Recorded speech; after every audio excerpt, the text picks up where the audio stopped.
are here with Viva La QueerBar, and is this cute little game where it is a slice of life game about a queer bar, the people that frequent it, and the stories that they tell as they all sit around the bar. It is a cool little game where we're all just going to go around the table pulling cards that will determine events of what happens or questions for us to answer about the people in the bar and other such prompts that are going to really characterize it. And then we'll make our own characters in the process. It's a very cool game. I am so happy to revisit it. But yeah, before we start though, I do have to give out a couple shout outs. So shout out to Plot Bunny Games, of course, for making this amazing game. Go check them out. They have an itch page. They, I believe, have their own website to actually buy physical copies of this game and some of the other games that they've made, because they made some really good stuff. Other than that, you should check out our sponsors. We are sponsored by Hero Forge and by Soul Muppet Games. I'm sure there will be some links that will mysteriously appear in chat for you to check out for those. Thank you, mods. I'm just here facilitating. I have no control over that in the chat. The sounds produced tonight are by Epidemic Sounds. Go check them out. I'm sure there will also be a link for them appearing in the chat shortly. It's some really funky music. I'm really glad you all have liked the intro music and the starting soon screens. I've been bopping to this while prepping all day. But yeah, other than that, thank you to my table for joining me and contributions from viewers like you. Thank you. That's for you PBS kids out there. I felt that in my soul. Goodness gracious. So are we also thanking the National Science Foundation? What have they done for us lately? I love that. So to introduce myself, I am Sir Heckalot. You know, I've been here for a bit. We're talking about how old I am on this channel. It's been a while. I use she/they pronouns. Of course, it's not just me here and you here, audience. I'm joined by a bunch of amazing storytellers that I would like to introduce to you, one by one in overlay order. So it looks like right to my right is River. So River, why don't you introduce yourself? Hi, I'm River. My pronouns are she, they, and I have popped up here at least once or twice. And I'm super excited to be gay, tell stories. Yeah. Good thing this is going to be a very gay story. Next is Nikki. I'm Nikki. I'm also known as Coyote Witch in places online. I'm here usually a couple times a month playing. I'm super excited to be even more queer than I am in real life. Kind of. We'll see if that's if that's possible. It's uber queer. Uber queer. Queer superhero queer. Yeah, Queer we must square. do this. We must do this for science. The super gays. we must find the super gay. That takes us over to Chell. Hello, I'm Chell. Hello, I'm Chell. I use the they them pronouns, and I am here anytime they don't watch the door, so I sneak into the security office because I am in fact an animatronic who's also gay and a storyteller. Oh, this bodes so well for the character you're probably gonna make, huh? I'm so scared now. I didn't sign up for this. Just a like, gay no foxy. fear. I feel like you fear. put out the paper for us to sign up for. Heck, I feel like you knew what was coming. You're right. You're so right. All right, that takes us over to Jason. Hi, I'm Jason. Jason Fryer, writer, game designer, and general curmudgeon. He, him. You can find me at Otter Poet on the Nets thing, and I'm just excited to be here and tell some queer stories. All right, and last but certainly not least, that takes us to Teacup. Hi, everybody. I have 18 different names. You'll hear a different one every time. One of them is Merlin Monroe. Use 3 different sets of pronouns. One of them is Faye Femme Fear. And I think I might be trans. Anyway, let's tell a story. Oh yeah. All right. Oh, cool. I'm so excited to jump into this. So I guess without further ado, we can go ahead and I'm opening up my PDF to the right spot because there are a lot of pages. And okay, yeah, I guess we just really start by drawing some cards. So I guess the best way to probably do it would be in overlay order again, just so we stay in the same. Yeah, I will go ahead and draw the first card. Oh, were we supposed to have card decks? I couldn't remember. It's on the Roll20. It should be to your right. Oh, okay, I see it. Cool. Yeah. I have the magic deck. Yeah, this little deck over here. If I can remember how to take a card. I literally just did this. Do I need to shuffle it first? Okay, I just had to shuffle it first. Great. Alright. So, and I'm just gonna put them like on the screen just so all of us can see it. So it's on the table right here. It's the 4 of spades. So let's go on down to our spades here. Alright. Ooh, I'm not sure if we're gonna quite know this yet. It's gonna be making a person first. Unless we want to maybe make a name for our bar. I feel like a name would be good. It doesn't say anything in the rules about that, but it feels weird just to say our bar.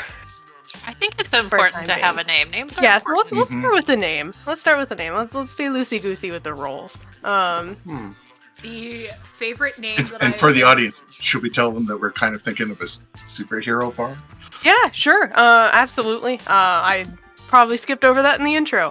What we're thinking of, yeah, for our kind of theming, there are a couple of us with our capes still on, our queer capes. Never taking it off until We're very much thinking, yeah, like a underground, like superhero kind of bar. I have a very juvenile name.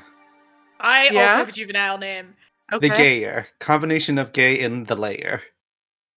Okay, I kind of like that though. I was gonna suggest the cocktail. Okay, but that's pretty great too. Hyphenated. Yes. Oh, I like both of those a lot. Tale as in story. Yeah. but yeah. Yes. Of course. I really like that one. Okay, yeah, let's go with it. Let's go Yeah. with the cocktail. I'm gonna write that down on our doc, and I'm actually going to make it so y'all can edit it too. I need to know what the probably sign more important. looks like now. So Oh, it's fully just like a regular rooster on like a stack of books. Super innocuous. Oh, I love that so much. This is so good. All right. The rooster has to have, what is it, green stockings as a reference to like queer history? Oh yeah. Yes, perfect. It's got green stockings and there are a couple of like lavender feathers. Yes. I love it. Okay. I'm totally gonna steal that. This is very good. I feel like I think there is a mascot question in this too, so it's gonna be great. Okay. I drew the 4 of spades. So who at the queer bar have you spent the most nights talking with until dawn? I feel like it'd be great to start with one of our bartenders. I feel like, they're always there if, we're open like the entire night. Like they're gonna be there the whole time. I feel like that's a good basic answer to start with. Oh, I think it would be really cool to have a cyborg kind of character as a bartender. So yeah. oh, with all the different kind of thing, Yeah. Yeah, like just like having the ability to like do like multiple things at one time, have multiple like different kinds of arms and stuff like that, I think would be really cool. I don't know if it was because I rewatched Who Framed Roger Rabbit recently, but I'm thinking like the octopus at the Ink and Paint Club, where maybe they're like not fully cybernetic, but they've got like the Doc Ock like 8 arms. Oh, that have like their own independent movements. Mhm. Yes. Yeah, that's great. And of course, like my basic little brain wants to call him like just like because of the like having a name, I guess like a normal person kind of name, and adding the whole part to his superpowers would be like the Broctopus. He's just Brock, but he's the Broctopus. 1000%. Love that. Okay, we're gonna add him, the Broctopus, I love it. our bartender. And yeah, I don't quite know enough about my character yet. We'll see as we answer our questions. But yeah, so I have spent the most nights talking with the Broctopus until dawn. Yeah, it is spoken into existence. This is magical. Okay. Is Broctopus a good conversationalist? I mean, maybe when he's not super busy. He's just distracted all the time. He's a good listener. Very good. Oh, I wonder if like he could have different like voice modalities. That would be like. Oh, that honestly would kind be of cool. good, yeah. That'd be pretty cool. Yeah. Yeah, I like that. I think that's a good start. Okay. So that takes us over to River. Would you please draw a card? Is it from the pink deck? Yes, it's from the pink deck. Alright. Just one card.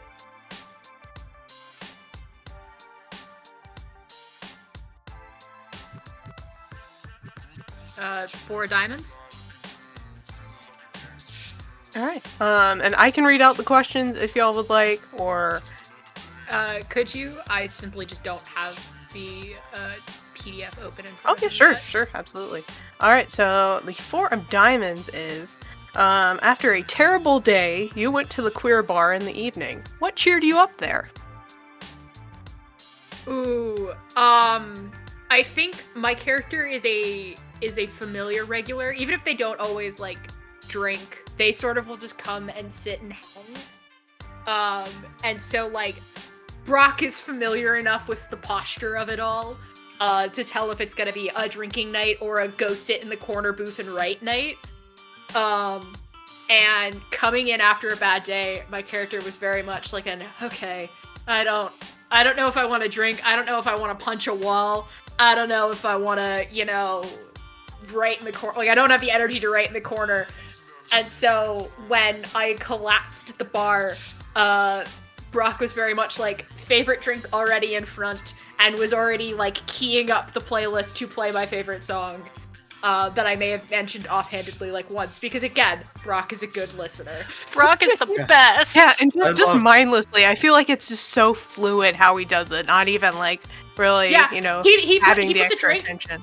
Yeah, he put the drink down with his real hand, but like one of the robot arms was already changed in the playlist. Yeah. I would die for Brock. I love him. We've had Brock for 2 minutes The and we killed for Brockopus. him. He's like a Mhm. wholesome himbo octopus in my head now, y'all. 1000%.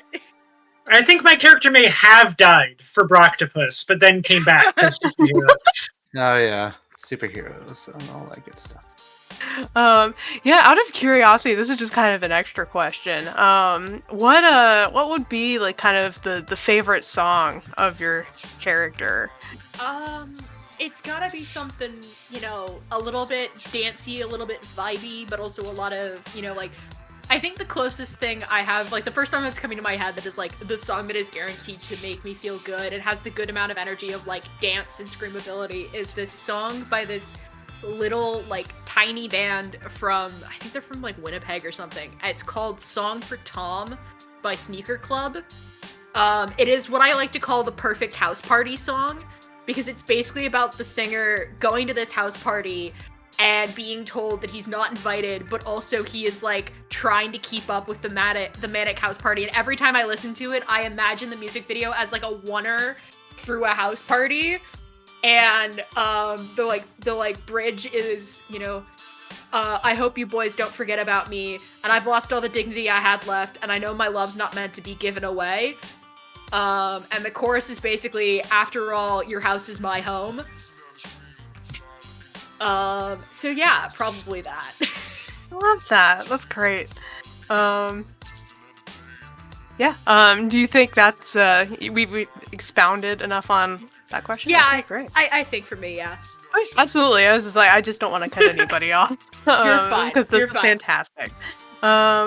Okay, that takes us over to Nikki. That's Could you me. please draw a card? Okay. 6 of clubs, and I have the PDF right here. Great.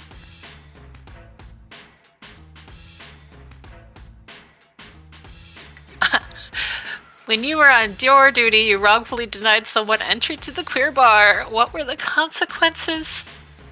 Oh, that's clubs. I thought you drew Ooh. spade. Oh wait, did I draw spades? I did draw spades, you're right. I mean, Roll the finally, we dot. just switch it up. That was a great question, I won't though. remember. I know that. There was a swap meet at the queer bar. What item did you find there, and why are you still attached to it?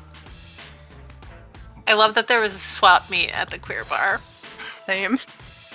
I mean, why wouldn't there be? Swap meet at the cocktail.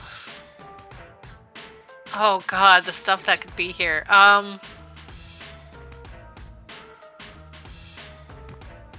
My brain is in the gutter. I mean, I think it'd be where else really would it be? funny if it queer was bar. clothing. I mean, that stuff you gotta clean first, and I wouldn't buy that shit secondhand. Maybe it was like a gender affirming clothing swap. I kind of love that. Mm. I think that is fantastic. My I'm queer gonna center s- does that a lot, or my former queer center did that a lot. I'm gonna say that I found a really cool vest, and it's like this nice little, like, very proper vest that has little gold buttons, and it's like a really maroon paisley in the front with like a silk back, and I just wear it everywhere, and it's now part of my superhero costume. And I am that's still adorable. attached to it because it was the very first piece of my costume I ever got. So it's what started it all. Hell yeah! That's so cute. I love that. I based my entire outfit around it. I love the gender euphoria of vests. Yes. Yes, I'm I good. love vests. Vests are the best. It's very true. All right, are Alright. you happy with that as the question? Yeah, I think Okay. I'm pretty good. Fantastic. That takes us over to Chell. Alright, draw a card. King of Hearts. Then Ooh. bullshit, I guess. My dad would say. Alright, let's see. I am slowly going to Hearts. Yeah, Hearts is the first one. Mhm. An opportunity for cooperation that would have helped the queer bar out financially fell through. Why does this relieve you? I think she was incredibly worried about it getting too big and losing that kind of community value. It could be a little selfish of her, like, even if the opportunity would have been good for the queer bar all around, it's just like, this is going to bring in more people, and more people are going to have more of a stake in this. And that kind of concerns me, because there's more opportunity for some shit stirrer to get in there and start taking over. I like that because it's like we decided not to sell out to the man, and we're still this tiny little indie bar. Yeah, this is our found family, damn it. Yeah. I like to think that the cocktail is more like it's narrow and it's longer than it is wide. But we have a great back patio. Hell yeah. So many queer bars in San Francisco are described that way. Well, it's not a queer For bar. a reason. It's not a queer bar, but it's a bar here in Toronto called the Wasted Youth, where it's like its front room is like you can't literally stick your elbows from bar to bar, but that's how the energy feels. And then you like go out and there's like a little bit of a sitting area, and then you go out and there's like a little bit of a cute little courtyard. And then downstairs is the bathroom, because every city bar has a bathroom in the basement. This is accurate. Also, did you say it's called the Wasted Youth? It's called the Wasted Youth, yeah. Ow. That's fantastic. There's one in San Francisco called the Hole in the Wall because it's really just like this weird little half space that was created by putting two buildings too close together. But they turned into a bar. So, yeah. All right. Yeah, I like that a lot. We've got our indie vibe, we've got our found family vibe, and we're keeping it. We're not selling out. I like it. We're the queer record. We're the queer bar equivalent of Empire Records. All right, that brings us over to Jason then.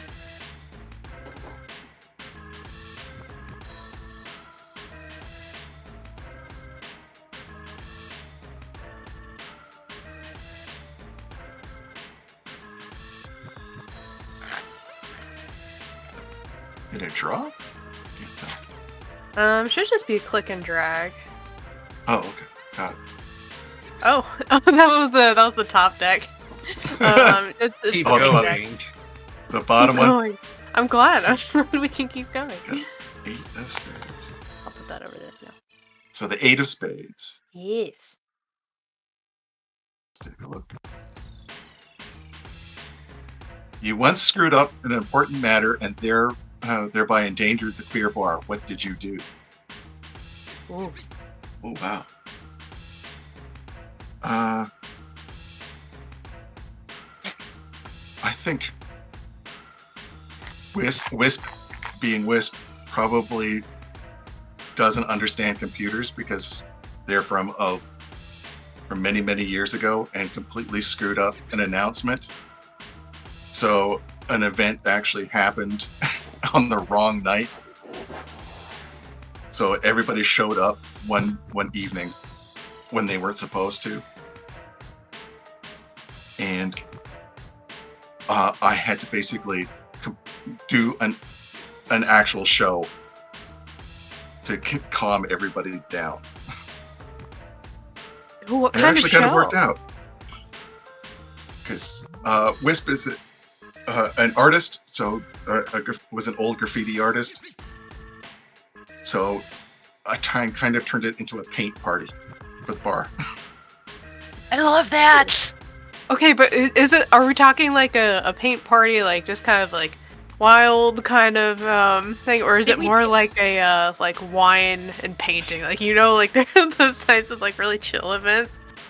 Well, considering they are a graffiti artist, I'm pretty sure it turned into pretty much a wild chaos. I think there's just a wall of the bar now that is like splattered in multicolored paints, and we sort of use it as like a sign wall where you like write in Sharpie on the wall. And it's sometimes like some places are hard to write because the paint is so layered up that you're like carving through paint. Ooh. I feel like it I like also that. devolved into body painting later at night. Oh, 100%. 1,000%. 100%. Of course. Mm-hmm. In the nothing. Also, I feel like nothing safe for work happens after midnight. The minute all of the normies went home at midnight, the like hardcore regulars who stay from like midnight to 5 a.m., which is I feel like when we officially close because like the 6 a.m. is for cocktail everyone's after hangover. Is when everyone got like super horny and just started body painting. I feel like the paint parties become a regular thing as the wall fills up with Sharpie and we have to put paint over it again to make it possible to write on Sharpie in it again. The wall is Yeah. like twice as thick as it really should be. Yeah. No, It just keeps growing. And every 5 years, we like start to carve off a couple layers of paint, and it looks like when you like cut a jawbreaker in half, because Yes. it's never the same color twice, right? Yes. Yeah. So you like That's have to amazing. like carve off a couple layers of paint and then start repainting again. This Like wall the is just abused. The Jackson Pollock of jawbreakers, yeah. Don't use a black light in here. Oh, absolutely not! What is blue? Absolutely not. Yeah. You say Jackson Pollock, and that's what my brain goes to. I mean, we'll only use black lights if there's an NFT conference coming through. Oh, goodness.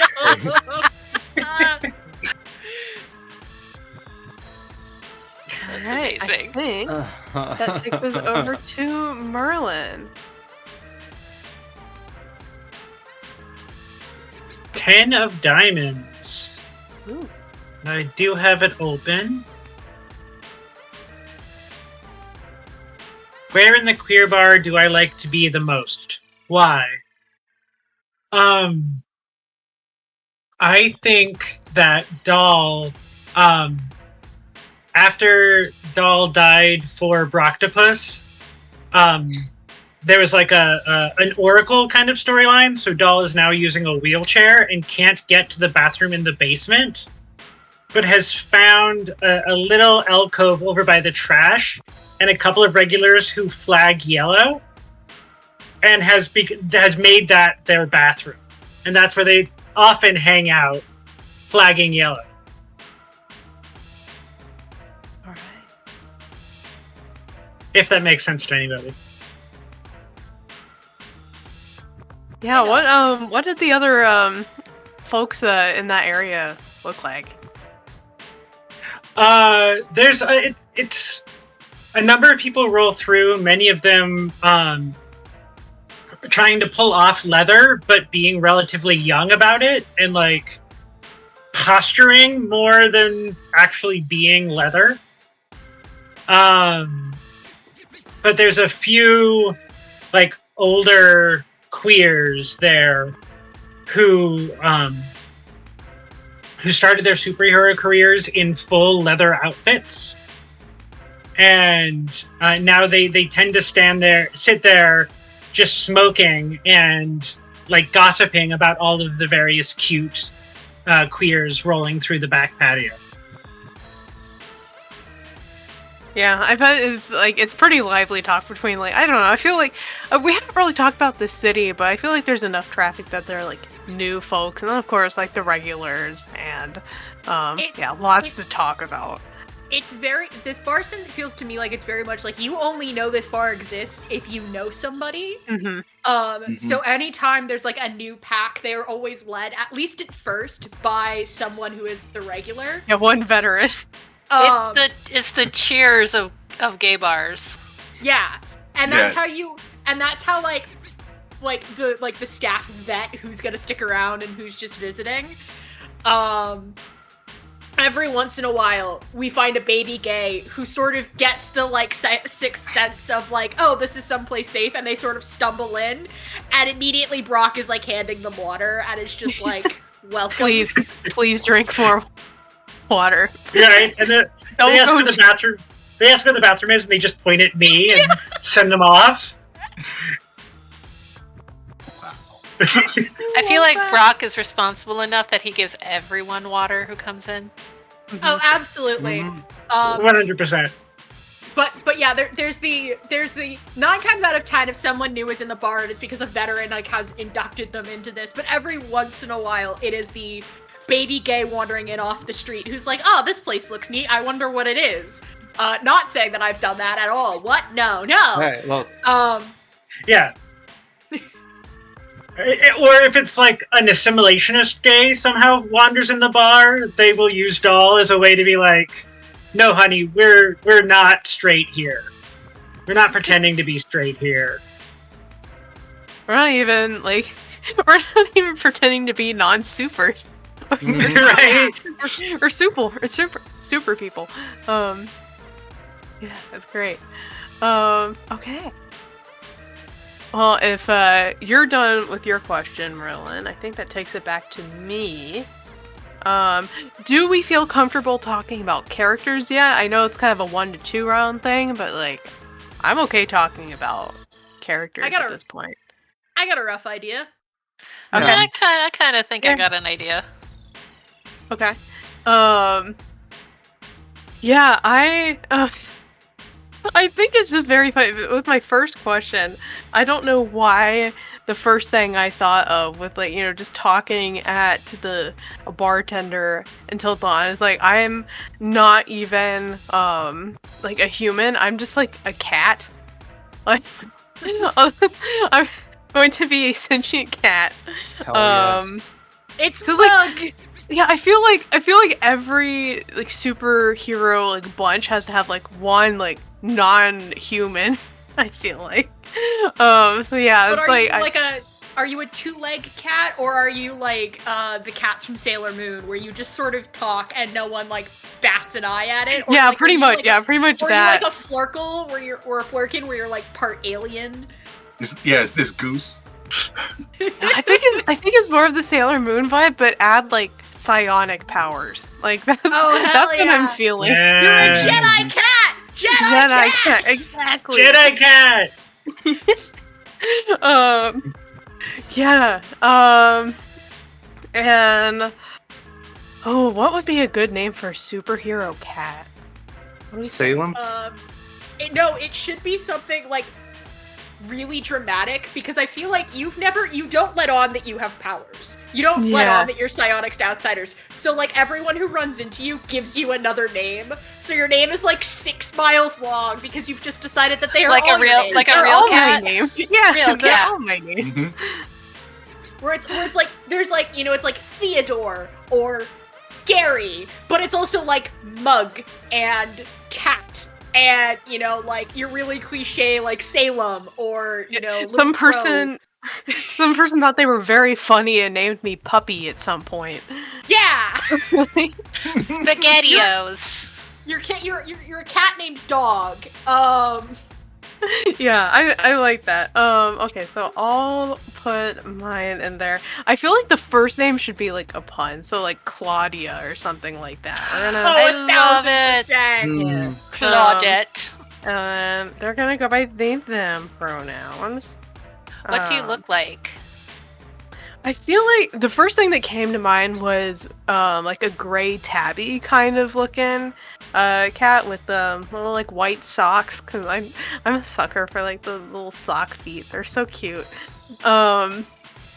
And yeah, maybe to give off a little bit of like the psionic power kind of thing, the eyes have like maybe this kind of like the sheen, this like kind of like rainbowy kind of sheen that you can only really see if, you know, you're looking from the side and you can see like their big ol' eyes and like right through their corneas, like a lot like that. There's kind of just this rainbow iridescence to it.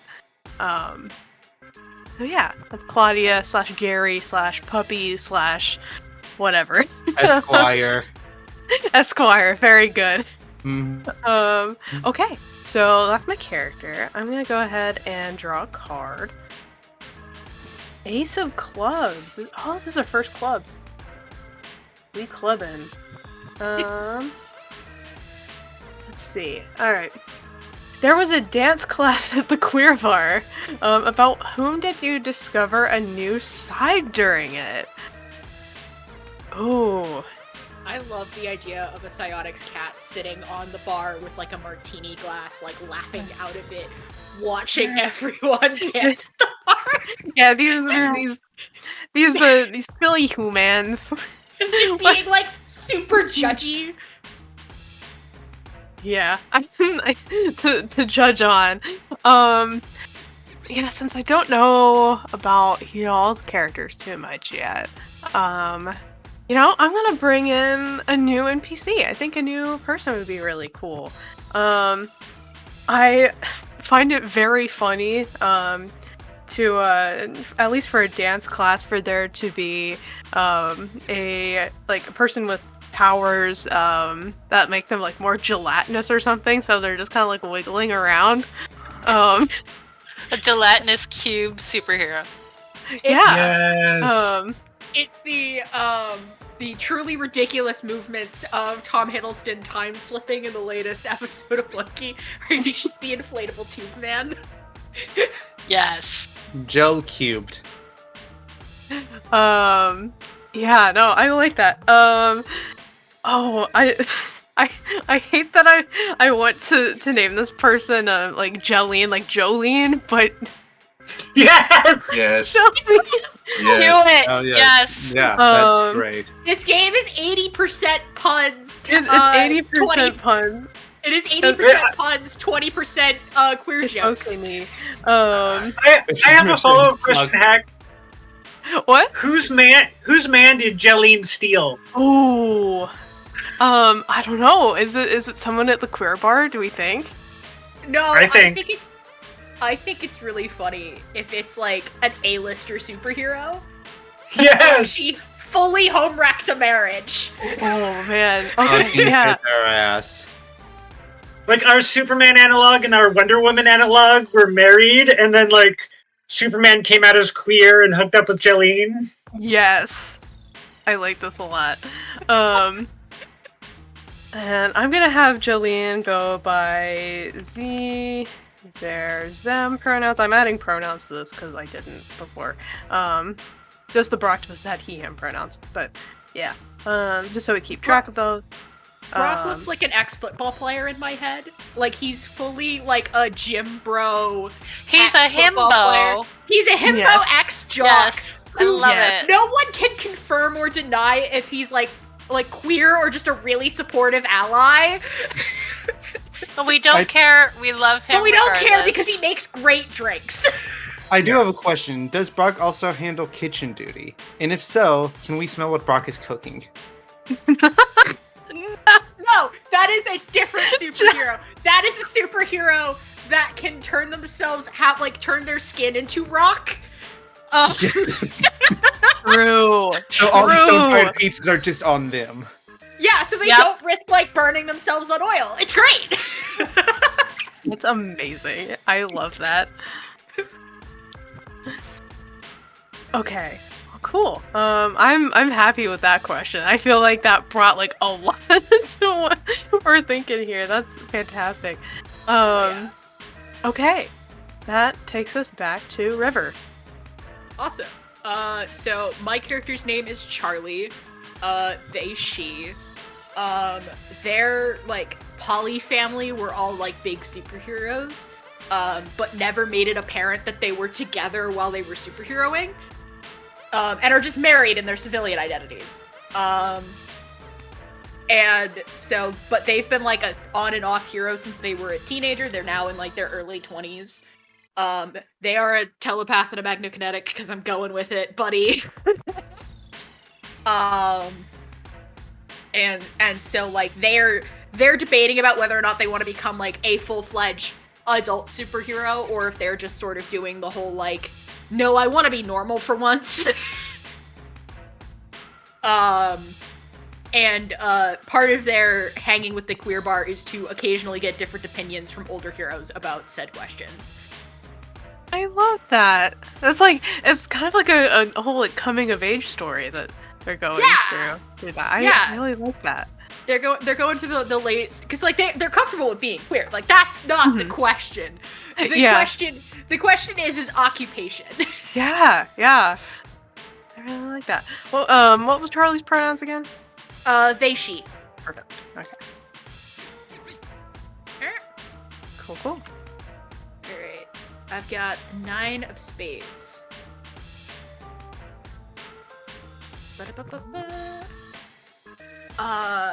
Who in the queer bar has taught you most about queer life? That's so fitting.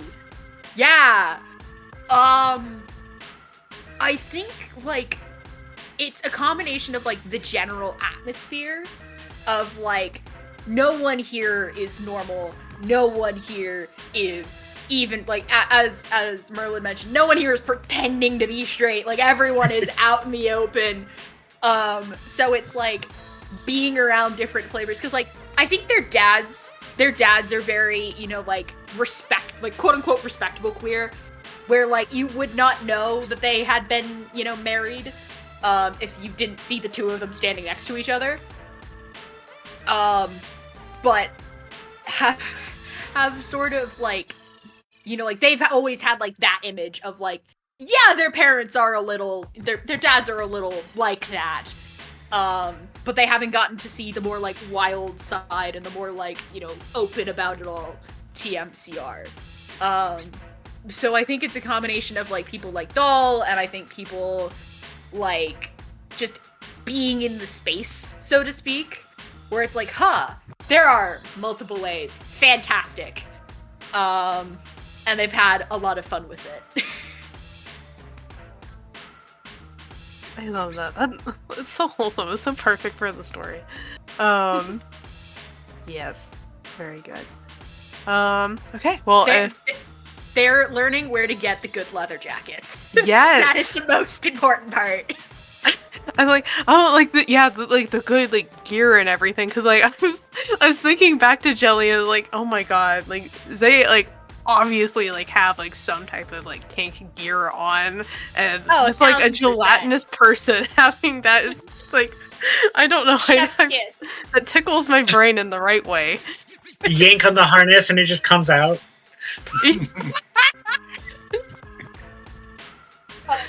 Yeah, the idea of a gelatinous person in restrictive gear is like, I don't know, it's so perfect for me. Yeah, okay. Cool. That takes us on over to Nikki. Hi! Okay, so I am going to play. She's a humanoid. She's a woman. She, her. Very, very tall. She wears her nice looking vest that she found. It's actually green. Decided it's green. And it's paisley, but has leaves and stuff in it. Everybody knows her. Here, she is known by her real name, which is Artemis. Or Artie. Out in the world, she is known as the Hunter. She actually comes from a really, really big family. Her parents are super toxic, and her dad is like a very, like an overpowering dad. He feels like he needs to rule the world, and everyone should listen to what he says. And he's kind of a ladies' man. Most people have heard of him. He throws lightning bolts down at people that are I don't know. He sleeps with a lot of women. He's known for that too. So she's trying to distance herself away from this chaotically toxic family of hers. She has a twin brother who's pretty cool too. He's out doing vigilante stuff. Vigilante shit. Yep. She is covered in moon and leaf tattoos, like all over her skin. And then also wears kind of like this antlered crown that comes around. Very, very tight clothes, big like boots that go up to her knees, like very slimming. No cape because it could catch on things while she's hunting. Sometimes she hunts people, but also she hunts animals too. She can also speak with animals, and she knows how to skin a cat 8 ways. Sorry, heck. So she's also a leather worker, and she does a lot of commissions for her fellow superheroes. I love that. Artemis is such a badass. Holy shit. I have a very important question for Artemis. Do they have like the gals in the chair, so to speak? Totally. So she has a whole what is it? Artemis has nymphs, right? So she's got like the nymphs, mortals, the demigods, nymph squad that speaks in her ear and tells her what to do when she's out doing work. So she's got her little nymphs back home to take care of everything. So much. This is exactly what I wanted out of an urban fantasy superhero QueerBar. She is super gay. She is super gay. She loves women, and sometimes she can be a little toxic herself towards men. Like she's trying to get better about it. God, I love her. Yeah, like, that's me. We keep introducing characters and I like that one, and I like that one, and I like that one. It's like they're all good. I love them. Oops, this bar is just a polycule. Yes, exactly. We made this bar too hot. Oh no! Oh, it's the Pacific Northwest polycule on steroids. a bunch of hot gay people. Whatever will Oh, I do? No.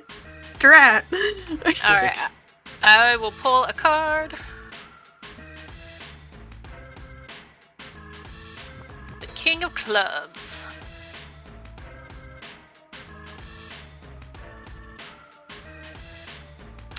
Someone left the QueerBar team. What conflict in the group was the reason? Oh no. I mean, we're a bunch of gays. Any conflict could be the reason. Drama! You know what? I like to think that someone left and we all have different reasons for why they left, or we all have different ideas or thoughts on why they left, and it's just become like rumors and none of us know the truth. It's a ghosting leave, where they just sort of packed their shit up in the middle of the night and vanished into thin air. We think that the reason may be that they've become a villain that has showed up on the scene because we never saw them in the same place at all. And now we're like, they're gone and this villain is on the loose. Is it the same person? We don't know. But also maybe their mom was just sick and they went to go live with them. We don't know. Maybe Rhett just got to be too much. Or Rhett, they got kicked out. Yeah. I don't know. They left. And the conflict was that they never told us what happened. And so now we're all mad at this person and hoping that they aren't the villain, but we're pretty sure that this is the villain. Or they got a job that they're embarrassed by that they don't want to discuss with us. They got really dehydrated and got mad at Brock for not giving them enough water. It's like a 75 to 80% certainty. There's a chalkboard behind the bar, and it's one of the bets on the chalkboard behind the bar. It's like the Deadpool chalk, and we're trying to figure out yeah. It's the three running bets are they the supervillain? Which superhero is the next to come out as queer? And who's gonna next try to hide the fact that they're queer but come here of all places? I like this. Who's gonna use this as the next experimenting ground? Those are the three running bets. And there's jars behind the bars for all of them with the money stashed inside, or someone's the Venmo, where to send your money via Venmo. I feel like we also have an ongoing bet on who has the biggest fandom, or who has the most fanfic written about them on AO3. Oh, 1,000%. Oh, yes. Oh, dear. Yes. There's a bi-weekly update. It's an event at the bar. Charlie runs it as part of the bi-weekly event. They it's the one time Brock lets them sit on the bar proper. And they'll sort of just be gather around, children, I've got the latest updates! And they have a spreadsheet and everything. Oh my god, I love this. Yes. It's like fantasy football, but better. Oh yeah, they also take money if their dads are the ones, because I like to think that their dads used to be hero and villain. The rivalry, and enemies then, to lovers. Oh yeah, god, so all that thick. Yeah, so if their dads are the ones that are winning that week, they get the money. Yes. They swear they're putting it towards whatever future, rent fund they're gonna have, but in reality, it's, I feel like Love Brock got banned from taking part because we found out he was writing his own fanfic about himself.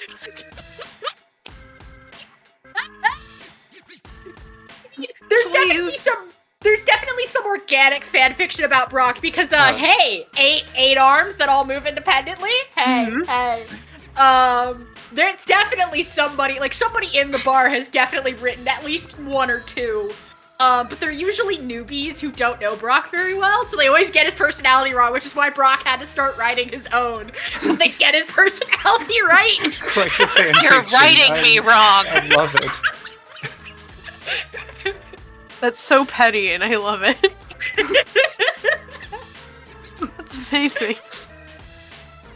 Okay.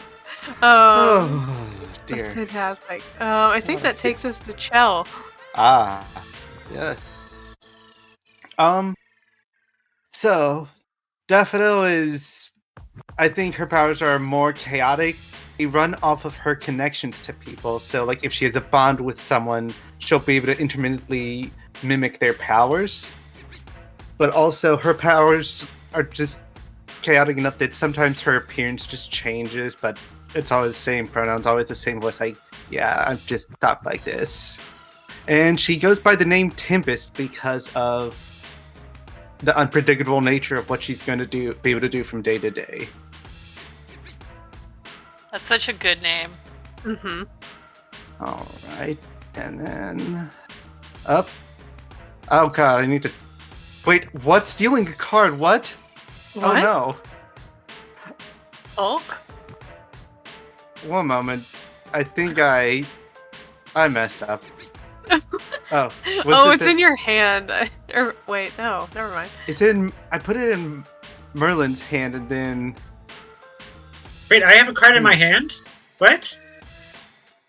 No, I think I accidentally put it in your it's hand. in Jason's hand. Is it the? I don't know. Don't worry about it too much. I'll draw That's another okay, card. look. Let's Yeah, see. just draw There you another go. card. The mechanics of Where did it cards go? in Roll Oh. 20 can be a lot sometimes. 9 of hearts. I'm good at this game. All right, let's see. Come on. You heavily made out with someone at a party at the queer bar. What was you heavily made out with someone at a party at the queer bar. What about that was unexpected for you? Juicy.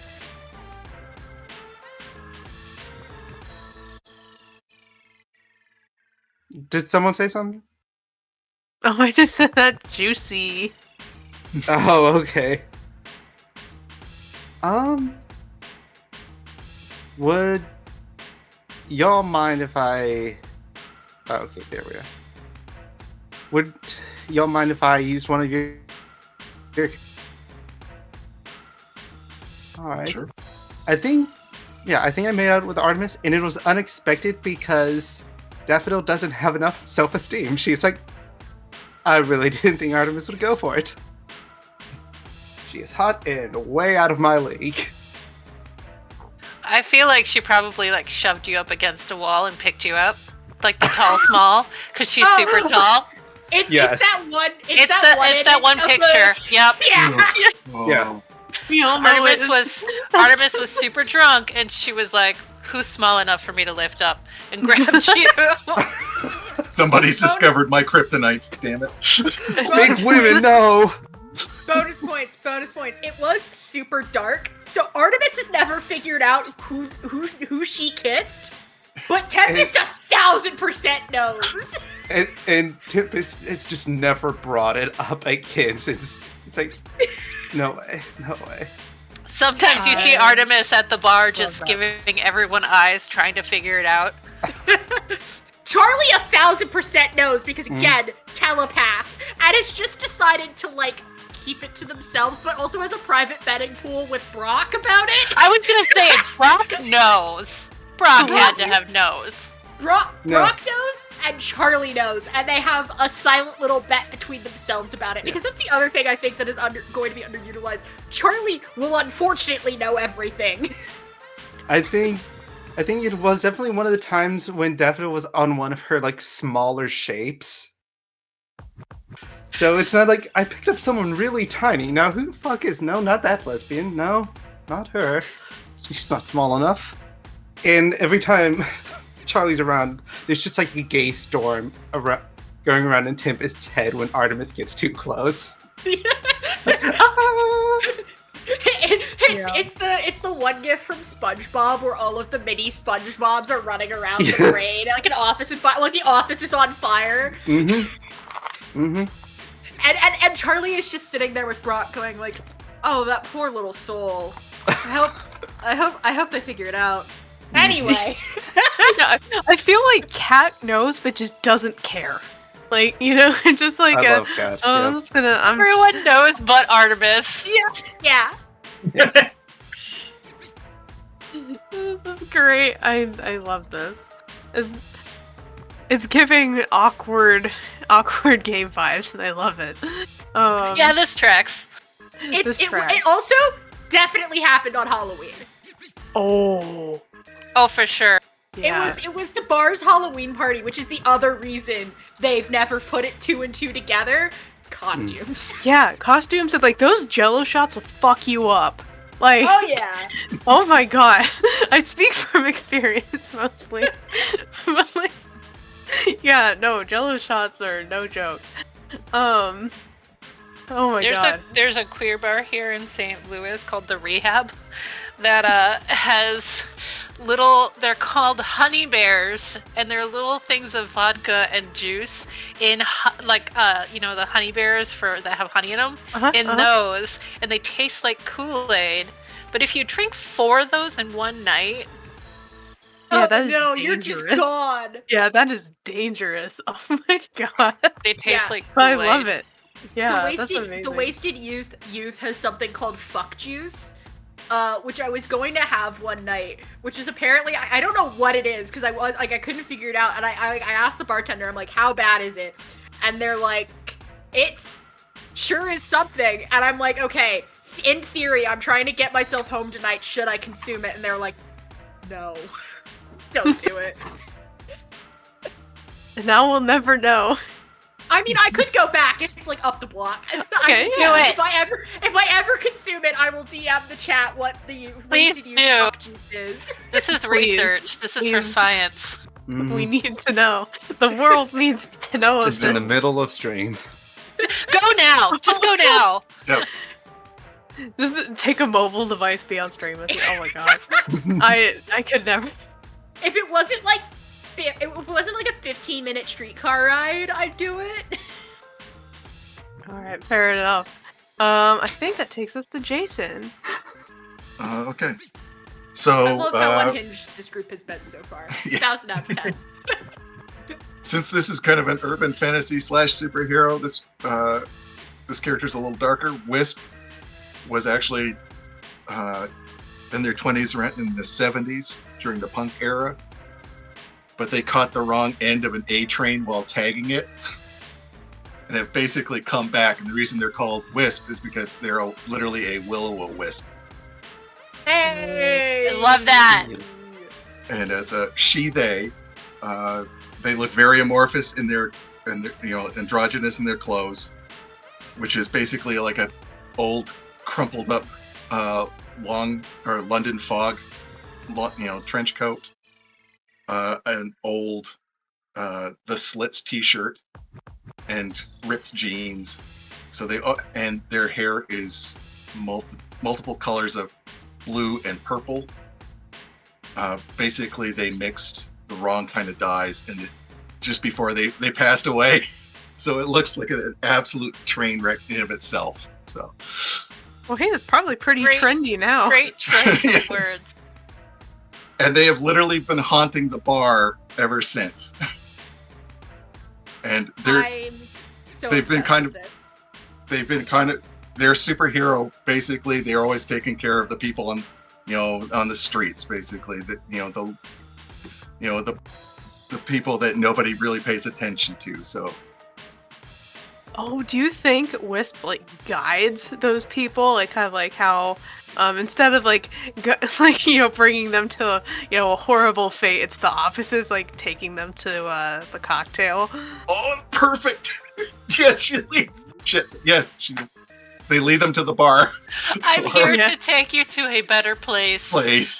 You brought me to a bar. Yes. Yes. This. Behold, the paint wall. Behold our stuff. And that's why they're not really sure about the whole technology thing. They're still kind of stuck back in the 70s. Oh, I'm That so makes sense. obsessed I with love this. Wisp. I'm so obsessed with this. This is very good. I love all of them. I love all of them. I'll draw my card. King of Spades. Ooh. Wow, we're getting all of the kings out early. I mean, this is a gay bar. Oh, well, it's actually a perfect question. How has the queer bar clientele changed over time? How did that happen? Since I've been there, probably since the beginning. Just basically the whole neighborhood and the economy kept on changing. So maybe we started off in a more run-down area. So it's just literally a kind of a hole in the wall. But as gentrification came in, the neighborhood changed. But like you said, we've been trying to fight it and hide it away from everybody else. So it's kind of our place to escape. I feel like also the clientele, like a normal gay bar, I feel like they get younger as they're more confident. So we get more and more the baby gays. I was about to Yes. say, do we live in a fictional universe where the AIDS crisis didn't happen? Did our fictional 80s also crater the community, or is that too deep for the silly?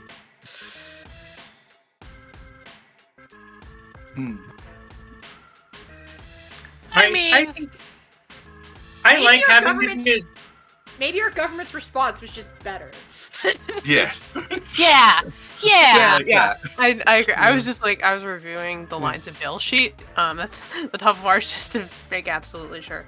Yeah, if everyone agrees on that, totally fine. It's a much Yeah. healthier situation now in Yeah, it's been all much- terms. But it's basically been a sanctuary for everybody. So, and like you said, I love that idea that Wisp has been literally saying, "Come to a better place." But this is a bar. It's a better place than you were. It's a safe place. This is our safe space. I thought this is just where you drink alcohol. The water slides down at the bar. No, you will also drink water here. Hydrate. You just hear Hydrate or Dog like, hydrate? yes, you will drink water. Hydrate or die straight. Yep. Oh god. Exactly.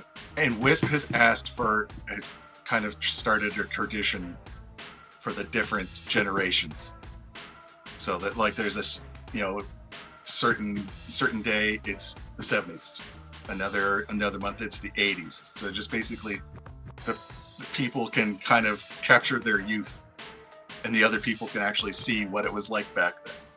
Yeah. I love that so that. much. I love that. We got lots of events and like, oh yeah, no, I like that a lot. That's really cool. It's like even cooler for like people that actually experienced it too, and like someone who has seen all of those being Wisp. Oh, that's so good. Okay. I feel like Wisp is becoming sort of the like events coordinator of the bar. Like might even officially be on the payroll. Which is hilarious because they have no idea about social media or anything like that. They have to look. Okay. No, here's what it is. Wisp is the event coordinator. Charlie runs the social media. Yeah. Yeah. It's like Charlie was doing something at some point which led to the miscommunication because Wisp had to step in. It's like, what is this? What is a retweet? Wisp had to Why are learn you what on Twitter- MySpace? Wisp had to learn what Twitter was, and it was game over.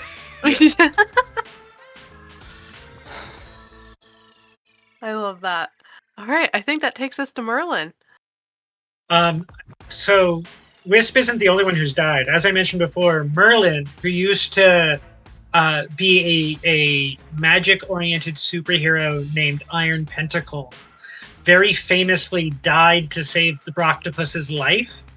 I think during that like corporate takeover situation, the supervillain in charge of the corporation that was trying to pinkwash itself, it's probably a beer corporation, like attacked the bar and almost killed Broctopus, and Iron Pentacle like sacrificed themselves to save the Broctopus.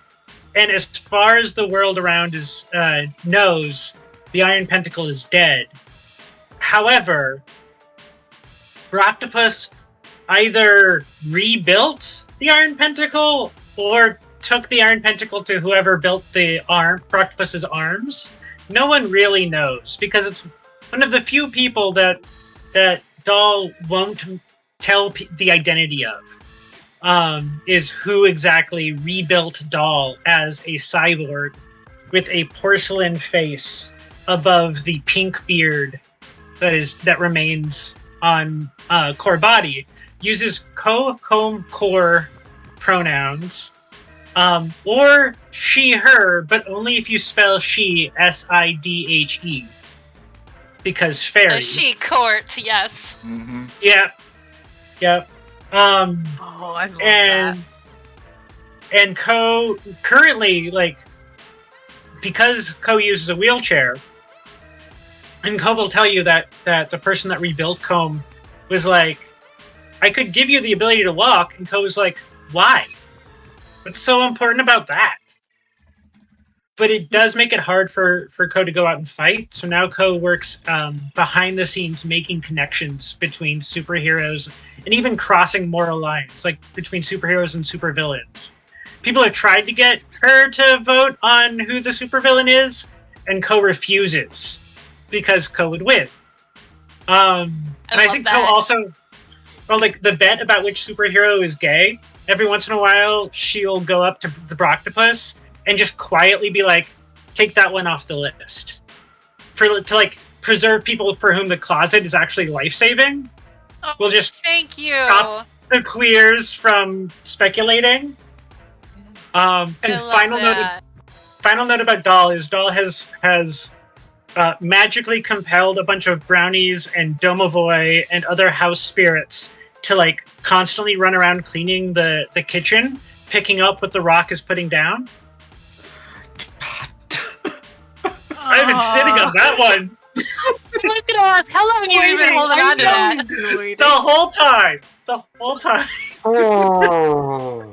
I applaud that's you. it. Good night. Roll That's it, credits, we're not everybody. talking bad. It's Final fun. question. Oh my god. Good night, everybody! I appreciate that we're pun queers, I have to say. Yeah. I'm glad that that's what this has snowballed into at this point. It's very good. I feel like it was just a matter of time. Yeah, and instead of waiting, we just like immediately went into our degeneracy. There was no wait time. There's no incubation period. Here we go. None. Here we go. Alright. I guess I'll draw a card. The 8 of Diamonds. Ooh, I'm getting diamonds and diamonds. I'm so rich. In a crisis, I found support at the QueerBar. What happened? I mean, I kind of described the situation of that already in Doll's backstory, but I think I'll add that after Doll came back, Doll was in a relationship with a superhero who betrayed Combe. And specifically, like, went into the newspapers and started bad-mouthing Doll as a superhero for using a wheelchair. And it really hurt Doll. It was like the first person Doll had loved since Ko died. And she barely went to the QueerBar afterward, to the cocktail afterward, and barely talked to anyone, and everyone noticed the change in her because Ko's usually so social. So the bar organized a massive, like, disability pride protest and street fair on the street in front of the cocktail to support the ability of disabled people to be superheroes. Yeah, I'm literally tearing up. I love that so much. I know, I love that. And like, what kind of like public involvement do you think? I think it got like a lot of traction because like I feel like there haven't been like that many public facing events that the cocktail has really done. So I feel like that would have been a really big splash to be one of the first ones. I think it was Double-Edged Blade because I think it got such a big splash that it attracted the Lex Luthor run beer company to trying to pinkwash this up. They want to take advantage. Oh wait, no, that of timeline doesn't work. The timeline doesn't work. Another corporation could have always tried to like come in afterwards, like, "Hey, we'll sponsor you. We're allies. We're just gonna be your friends. Just we'll put this up. Maybe you should take away some of that paint, and then fuck off." I like to think that like the exec came into the bar, and Charlie was just kind of sitting there, and everyone was like doing the whole like polite thing, and Charlie just started like flexing their finger. and they're like, I know where every piece of metal is on your body, including but not limited to those teeth you had fixed. Unless you want to, like, start losing fingers and or get some, pro bono dental work, I suggest leaving. Yeah, maybe the corporations are actual nemesis. Eh? Yeah. Through, Are we okay the, with that. are we Over the the years. gay Goonies? Yes. Yes. Oh god. there a- Cool, I'm here for this. I also feel the need to point out that in all of our superhero nonsense, I'm gonna borrow a joke from one of, if a TikTok is good at escape, this falls under the TikTok good escape. The Goonion, aka the Goon Union. Oh god, I love that. For every supervillain's henchman to ensure that they can get, hospitalization after the supervillain kicks the snot out of them, and to replace bones that get stolen by superheroes. So, I like to think that the cocktail is an ardent supporter of the Goonion. Yeah. Because clearly, Yeah. if you're a goon for hire for a supervillain, your life is not going great, man. Yeah. Like you And need when that it- money for something. 100%. That's a thing that Dahl would have gotten involved in, because I said Dahl like crosses the ethical lines between heroes and villains now, and it would have like probably after that festival that I mentioned, Dahl would have made the Goonion happen. Yeah. That's how the Goonion started. It's the Goon Union. I The love it so Goonion. much. I need to write that somewhere. I can't take credit for the joke, but it is one of my favorite superhero bits. Yeah, I heard that in Moon Harbor Heroes first, but I'm sure it's been other places. I'm borrowing it from Panda Red, who does a bunch of like Bat Fam stuff on TikTok and has this whole reoccurring bit about Bill the henchman who keeps getting the shit kicked out of him by all the Bat family. Oh, I love that. And he keeps getting his bones stolen by Batman, and it's a whole thing. Oh no, my bones, they've been stolen. Correct. Oof, ouch, my bones. Flashback to that time in the 90s that when Magneto pulled Wolverine's skeleton out of his body. Yeah! That was hardcore. Again, unless you want pro bono dental work. And here I thought we were going to just blow up their car while they were outside, while they were in the bar. But hey. No. Oh no, That- someone popped your that- tire. Sorry. No, you have to slash 3 of their tires, so they have to pay for it. You have to slash 2 of their tires, so they have to pay for it out of pocket. Mm-hmm. What they're like, no. Blowing up the car risks civilian damage. I am a hero. I would never do such a thing. However, this only affects you. Oh yeah. I love it. I like it. Okay, I think that brings us to round 3. I think that brings it back to me. Hell yeah. And real quick, we're gonna get a little bit more jazzy with it. I got this kind of like nice music over here. We're gonna try this. Okay. Draw a card. 4 of clubs. I'm scrolling. Oh, I think I passed it. There you are. I've drawn a lot of 4s, I'm realizing. I feel like I've drawn at least 2 of them. Someone says you don't really belong in the queer bar community. Why do you see that differently? Who agrees with you? I'm not sure who would say that. Yeah, I'm not entirely sure who would say that, but I feel like it's more based on the fact that Cat is a cat. I think it's the safety inspector. Oh. The obligatory like health inspector. Yes. Yeah. It's like, why the fuck is there a cat in the kitchen? This can't be sanitary. The bar You- cat. You and Jolene have to hide every single time because of cat fur and ooze. You cannot Yeah. be here when It's- the department is here inspecting things. Yeah, you've heard of the whatchamacallit. It's like that one bit in Ratatouille where all the rats are hiding in the fridge. Oh my god. Yeah. Okay. Now we gotta You've think of heard like of a hiding place. I'm like, bodega cats. Now introducing bar cat.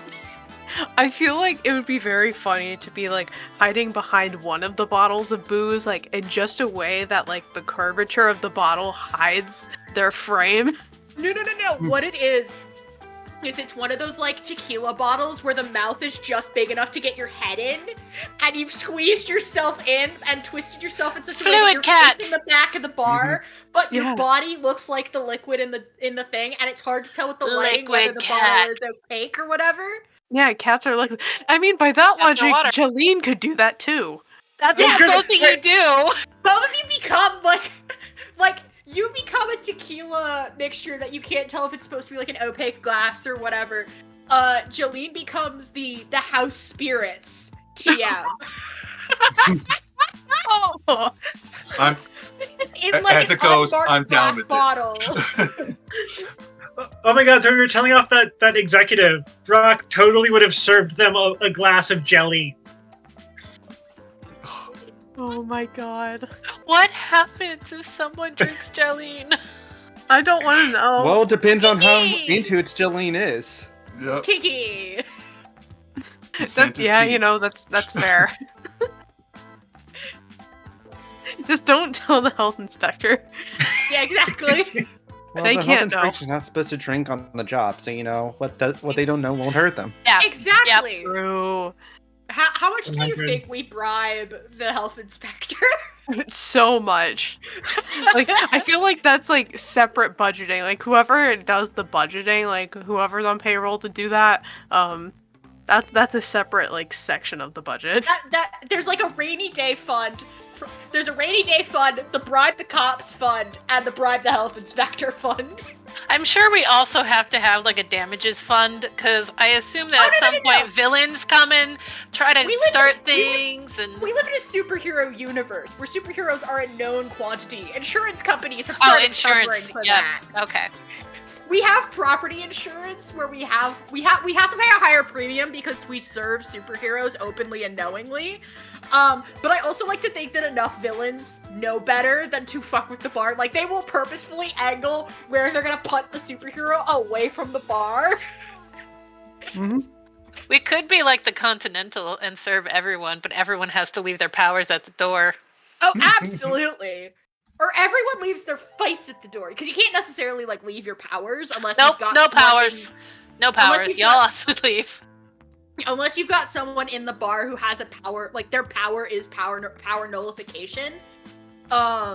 What it could be is like some like heroes and villains are starting to squabble, but it's the scene from the second John Wick where they are collapsed on the stairs of the Continental, and Chiron is just standing there being like, "Gentlemen, you know better."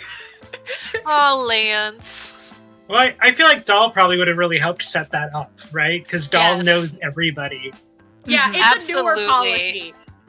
policy. Once we realized that our premiums are getting ridiculous, whoever runs the budget went to Doll and said, hey, we really need to not risk being blown up for the third time this week. Can you talk?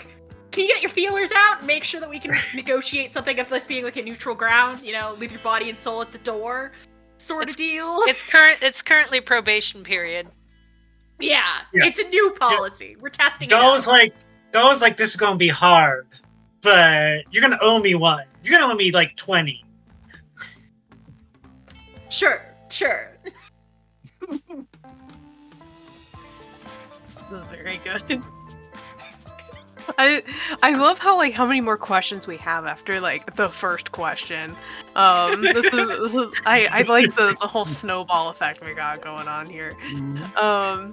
Okay, so that was me. I keep having to track back to whose turn it was last time. I'm like, oh wow, we go on tangents. Yeah, but 'cause they're good tangents. So many I tangents. keep This is- answering not my questions.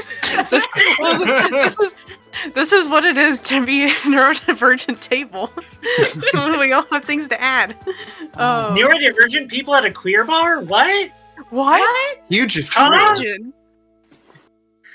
So it's my go. Surprise. Yes, it's your go. All right. Pow. Jack of diamonds. Where am I? Diamonds. I'm in the right place. Jack. Which group always brings good mood to the cocktail? I think it's like the pitch perfect, like, for at least Charlie, the good mood vibes are the college kids right after exams before winter break. Those kids, like that queer energy, Oh yeah. is Charlie's favorite. That's joy. Because it's the post-exam joy, it's the winter holiday joy, and it's also like, oh my god, all of the kids who have had crises all first semester are finally starting to let loose and starting to, like, they had their Halloween, realization and are now, like, finally starting to, like, maybe test the waters and pull shenanigans, and Charlie has a field day. I love that so much because I feel like then we're seeing them become confident and growing into themselves. Oh yeah, Charlie doesn't always, like, again, they're very much sometimes they sit at the bar, sometimes they sit in the back corner and write, sometimes they're chatting with people, sometimes, they stick to themselves, because, as a telepath, being in large crowds of people is not always a good thing, and it can be very overstimulating very quickly, especially if they don't have it, like, nulled at least a little bit. Their fathers have taught them well, but it's still a little overwhelming sometimes. It's almost like telepathy can be easily used, not as a metaphor or something. Or any neurodivergence metaphor. But I think that, like, that day, like, the day they know that exams get out for the local universities and the local colleges, they are there at the bar. They have their bar stool picked out. Brock has put a drink in front of them, and they also have, like, I like to think that there's also a popcorn machine behind the bar, like a free popcorn to, like, help keep the stomach stable. Yeah. Because peanuts are a little too gauche, because you never know who's gonna have open air peanut allergies, but popcorn is usually safe. And so there's, like, the popcorn in the thing, and they just get, like, usually it's given in, like, little paper bowls. But for Charlie on those nights, it's given in, like, a whole, like, they get, like, one of those, like, big, like, beer tankards of it. Brock at one point managed to procure one of those, like, butter, like, serve your own butter pumps from movie theaters. And so Charlie just puts, like, a bunch of butter on that, sits at their bar, and just watches like it's a sporting event. Man, I feel this so hard because, for, to look behind the curtain into Hex Life, I just took my last final of the semester today, so I'm like, yeah! I'm Nice. feeling that right now. No more. It's the post-exam pre-winter break, like, Yeah. euphoria of it all, like, the wait is over, you're free. Please, I'm done. I'm done with these courses. Good God. It's been such a long semester. And again, it's like the post, like, you experimented by accident on Halloween, and now you've spent the rest of the semester coming into your own a little bit, and, like, winter break is finally the time where you're starting to, like, settle into the groove, especially if you're here of all places. Mm-hmm. And Charlie's like, oh, there's my serotonin for the week. So yeah, that's probably who brings them the most joy. This is very good. That's the best answer. It's so wholesome. I love it. It's a very wholesome game. I feel like it just naturally trends that way no matter what theme you've really got. Hell yeah. I love that a whole lot. Okay, that takes us over to Nikki. Please hold. Kitty! Hi, Kitty. He's got his nails in my It's a baby. Oh my god. Child. It's an actual baby child. Oh my goodness. A little guy. Wow. Hello, look. little lad. Yeah, don't do that. Oh, He look. would not let me go. He is so mad at me now. Yeah, you abandoned him in the cold and did. wild. He's such a poor, neglected boy. Hmm. I'm sure he's never eaten in his life. Just been starved. Yep. Pick the clubs.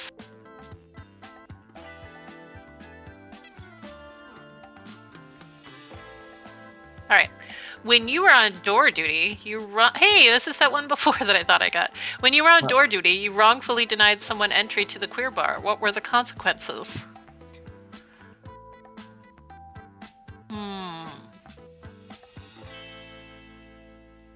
Maybe it was somebody who I thought was a villain, and I denied them entry, so they became a villain. And those were the consequences. They were already on, like, whether or not they were gonna go dark, and then me saying that just made them explode, and that was like half of our building was destroyed. That's what made us up our. That's what finally made us be like, okay, we need to establish a neutral ground policy. Yep, yep. That was it. That was the final straw. Yep. We've established the neutral ground. They're still banned. They're still banned. If you put a hole through a wall, and I mean like one where you can walk through it, you don't get to come back. That's 3 strikes right there. Yeah, the only hole in the wall that gets to actually accidentally be made is if we accidentally carve too deep on the paint wall. Yeah. Yep. No, yeah, half the building was destroyed, but the paint wall was completely intact somehow through all of that. Just a couple layers came off. It's fine. Oh, okay. Yeah. And the wall has now become a load-bearing wall because of all of the paint. So if the entire building was destroyed, that wall will be there. Still be there. Yeah. It is the cornerstone. It is reinforced with so many layers of paint. At the end of the world, there's just cockroaches in that wall. It's like Oh. It's like those Cockroaches and frescoes cocktail. from Vesuvius, just basically buried under layers of ash. It's the paint wall will still be there. Incredible. Yes, so yeah, definitely consequences to our insurance premium. Yeah, a villain origin story. I love that. My bad. Sorry. It's fine. I guess they have to become villains somehow. They totally looked underage. Oh. Yeah, that could be another thing. All right, I think Professor that Baby. takes us to Chell. Where did that go? Oh, 5? Yeah, there we are. 5 of spades. Good at how things look. Let's see.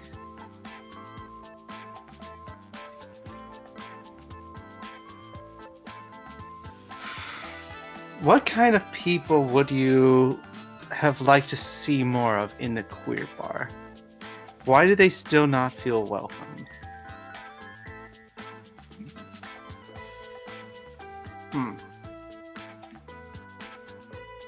I think definitely would have liked to see more of the furry community come into the queer bar. I don't think they don't feel welcome because of anything we've actively done, but maybe like some bad experiences like with some community elders have had with patrons in the past. Like, just don't go to the cocktail. We have our own place. And it's one of those things, if you push too hard, you get accused of starting drama with them. And so it's just like that part of the community is regrettably out of touch with us. And yeah. I also think that, like, to some extent, there are some elders who are not powered who have difficulties with the cocktail. Partially because we've established a neutral ground where we will invite villains. And also, like, it's hard to serve non-powered and powered clientele at the same time. Like, non-powered people who learn that Charlie is a telepath immediately was like, no, absolutely not. We cannot, that's something that sort of is a no-go. And Charlie is like, look, I'm not gonna read your mind. Not unless you ask me to. Or sometimes I do it as a cheap party trick. Like, it is more a hindrance to me than it is to you, bestie. Yeah. Besides, your mind is not that interesting. That's like the whole listen, I'm not into you kind of thing where yeah. Oh my god, yeah. No, you're gay? Does that mean you like me? No, you're not my type. No. Yeah, it's that, but with mind reading. Yeah. Yeah. And Also, I so feel like oh, sorry. go. No, it's your question. Tell me to Yeah. shut up, please. No, I will never. But also, yeah, like what you're saying, the non-powered people. I feel like a lot of non-powered people don't quite get the vibe that, like, wait, that person just like blew up, like held a bank hostage the other day. Why are you letting them in this bar? It's like, we all do what we do. It's a job. Like, why is that? So they don't get the vibe Right. of like, yeah. That you need a guy break. just held up a bank the other day. And no Have one you died. seen Place Rent haunted? in this city? Some girl just walked through a wall. I mean, so, No, Yeah. it's totally the thing that like our 5 main staff gets so well of like we're all queers. Like we all have our damage from growing up in this society, and it makes us weird sometimes. We're not gonna to reject anyone from queer community is to kill them. You know? Yeah. So we have committed to building and forging a community of love, even through that difficulty. Heaven forbid someone have hobbies. Heaven forbid a woman do anything. Heaven I forbid. want to know how heavy that bank was that they had to lift it up.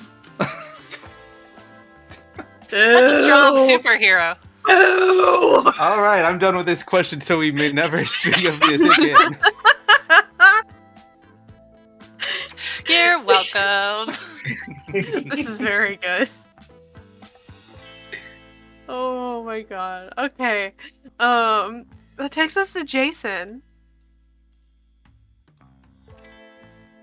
7 of spades.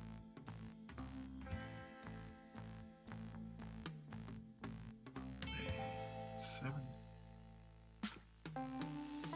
Oh no. You held an event outside the queer bar space. What kind of event was it? And where did it take place? Oh man. I think we. I'm- Go. I'm- It's your question. Yeah, I'm thinking kind of like almost like a parade of some sort, like a carnival. I was Just thinking we host a counter pride, which is to counter the city's corporate pride that all of the like pink washed beer leagues keep trying to like, you know, infringe upon all the corporations. And so like us and maybe one or two like the specific lesbian bar and like the other bar that doesn't really like us as much, but like we band together during June and June alone. The So furry we bar host- is totally involved. Oh, the furry bar. Yeah, like where there are like quite literally like actual humanoid animals like Tigra and, you know, like their ilk, but also like just regular old furries. And so it's like we host a counter pride in like because we can't get the parade permits, but we host it in like one of the bigger parks. And we occasionally will use dolls connections to help, you know, bounce against the cops or whatever. You know, get some couple of supers with like super strength to be Yeah, 'cause- bouncers against the cops. Yeah, yeah. And Wisp would definitely kind of invite like gangs and more street people too, because that's her crowd. Those are the people that she protects quite a bit. So maybe they're kind of like a community. You know, our event was helping the community as well and inviting them into it. So basically trying to make like more of a family affair. So it's, you know, these people are constantly being told, you shouldn't be part of our city. And Wisp is like, no, they're the heart of the city. And so are we. So Yes, absolutely. Man, y'all like had like such a like I was on a completely different wavelength. I went to immediately to like doing some type of like roller skating rink thing. Like, Okay, no, I no, love that's that. very- A disco. Oh, no. A disco No, roller that's a rink. very No, gay we've- thing to happen. What we did is we That's found the a park with a finale. circular enough path, and we hosted an informal roller derby as well as Mhm. part of the events of the Oh, counter as part of the yes. counter pride was an unofficial roller derby. Wisp would be totally down with that. Yes. But the roller I derby also- is all like pro wrestling style. So it's all like you have faces and heels. So you have people like being the pink wash corporations, and their job is to get defeated by the queers and things like that. Yeah. Oh yeah. Um, This is it. This is so good. I would love to witness an event like this. I can only dream. Okay. All right. That takes us back to Merlin. By the way, my favorite name for a counter pride group is in San Francisco. There used to be a group called Gay Shame, just to like flip gay pride on its head because they were angry about it. I love. Oh. Queen of Ooh, Spades, but not first that Queen of queen. Spades, because that Queen of Spades is racist. There was a self-defense workshop at the Queer Bar. Who did you go home with afterwards? I think that's when Doll met that that lover of Core's that ended up like rejecting her and spurring the disability pride parade or pride celebration. Was at this self-defense workshop, and I think they were a hero by the name of Rainbow, and whenever they would feel a very strong emotion, like a particular emotion to a different color, their hair and clothes would change color, and their personality and their body would change color, and had a different power set for each form. That's so based cool. on the like ideas of the color and the emotions that spawned it. I don't know what color they would have been, and they changed gender for each color too. I don't know what color they would have been when they decided to like come for Doll in the papers in that really ableist way, but it would have been the first time that Doll experienced that color and that version of this person. my gut reaction says red. Red, yeah. So the first time that Doll met the lady in red, which is Rainbow as red, was when everything went bad and it broke Doll's heart. And Rainbow was the last person that Doll formed any sort of ongoing relationship with. Since then, it's just been one night stands and like pickup play scenes and things like that. Rainbow has never been seen again, and we don't know where. Yeah, because then we would know why Rainbow's never been seen again if Rainbow's seen again around the bar. Oh, Rainbow won't be seen around this bar anymore. Yeah. Yeah. And man, I feel like with the lady in red, I feel like it's not even like a fire truck red. It's more like a deep red, you know. Yeah, it's like yeah, that. Like when It's that- the danger lipstick comes out, you know that. I color. I don't know. The color I was thinking of is, I don't know what better way to phrase this, but it's the sex room red. That like Yeah. deep velvet that Yeah. every Yeah. movie sex room is. Yep. That yeah. Yes. the danger red. Oh, I was thinking red like light highly district. rich blood red.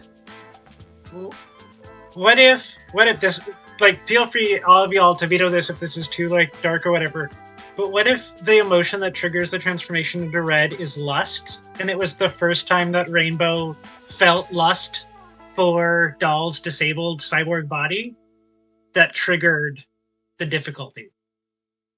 Ooh. I'm okay with that.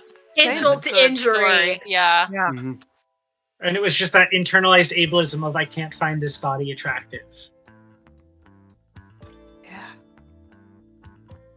It's so sad. It is so sad, but it's such a good, deep part of the story. Mm-hmm. You And got such a a breakup weird- playlist. You got a breakup playlist from Charlie that's called "Breaking Up for the Better." A playlist I legitimately made for a friend of mine, and it says "Rip to that," and the description is "Rip to that, bozo." And its cover image is the image of Notre Dame on fire. Oh my god. Yeah. Artemis just asked where this person lived and then left, and you don't know what happened. Yes, I love it. Yeah, I feel like Oh. it kind of like it goes without saying with Claudia / Gary / Puppy / Esquire. Flash I'm gonna socks. keep- yeah, / Socks. I'm gonna just keep adding names throughout the stream. That's the goal. Hell, That's the yes. goal.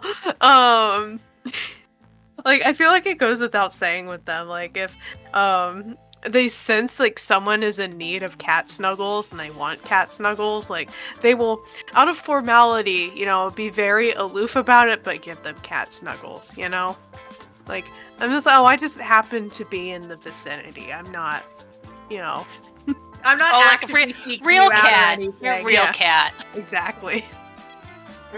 Yeah, I feel like once every other night or so, like Brock will randomly put on that playlist, and Claudette will be randomly right next to Doll, and Doll will just like without looking reach over and start petting while drinking.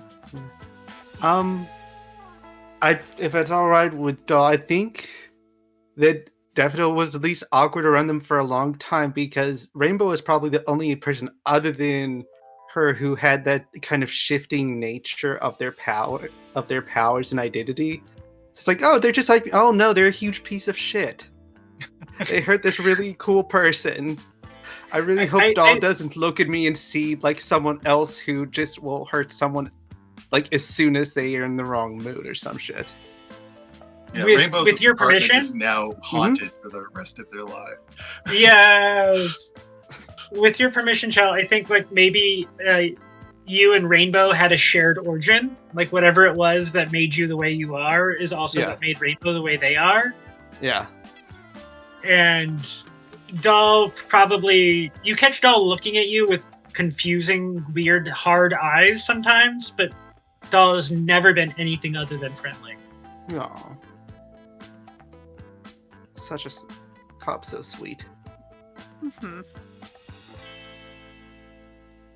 I like our little group. This is so good. It's like, We Oh, love all each of other, and we will literally kill for each other. yeah. And Love we it. Maybe. legally You don't haven't. know that. We legally don't know that. haven't. For legal Yeah. reasons, the Legal answer in to a that video statement game. is no. However, In You don't Roblox. We love each other and we will redact it. Yes. Exactly. Hey, a good part of Doll's work is making sure that the law doesn't know y'all's activities. You know, you all may be heroes and not villains, but still. Charlie is undecided. Charlie, like any good former college student, is undeclared. Hey, I died. I can get away with stuff. I mean, come on. It's not like anybody's gonna be able to arrest me. What are they gonna what do? are they gonna do? Arrest Give a you a life ghost? sentence? What are they gonna do? Arrest a I feel cat? like- No. I feel like Artemis doesn't always understand when something's not okay. And so sometimes rides that line unintentionally. Like, she's not very good at reading a room. Be like, you want me to take care of this? I'll go take care of this. Wait, how are you gonna take care of this type of thing? Oh yeah, Don't worry about it. Artemis is someone you Don't can't worry just about be it. like, hey, can you take care of this, Artemis, if it involves a person? Because then you Yeah. can still end up dead.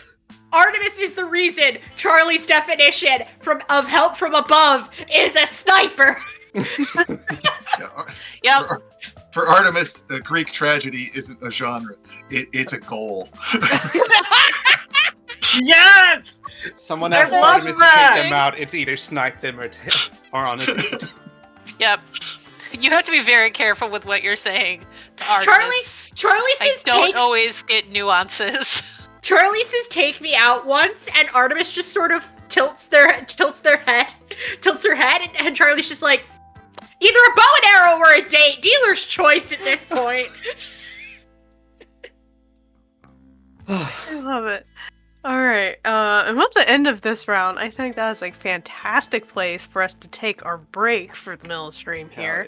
Hell yeah. So don't go away, chat. Thank you so much for tuning in and being in the chat and all the follows and everything. You're incredible. We love your interaction. Thank you so much for watching this the slice of life unfold. But yeah, don't go away. Go get your water, get your snacks, get whatever you need, and take care of yourselves. And we will see you in just a couple minutes. Back, everybody. Thank you Baby for gaze. waiting. Oh my god, Hoop! Elder Yeah. gaze. Yeah. Perfect. Perfect timing. This is it. This is the chaos stream that I knew I was signing up for when I pitched this as a table idea. And then you saw the names and you're like, oh no, what have I done? Wow. No, I picked this for me though. I picked this for me. I could pick differently, but I was like, no, this is perfect. Welcome back, everybody. Thank you for waiting. We are back with our superhero bar, the Cocktail. We've learned a lot about our characters. We've learned a lot about the people that frequent this bar and its history and what events have been nearby, what we've ran.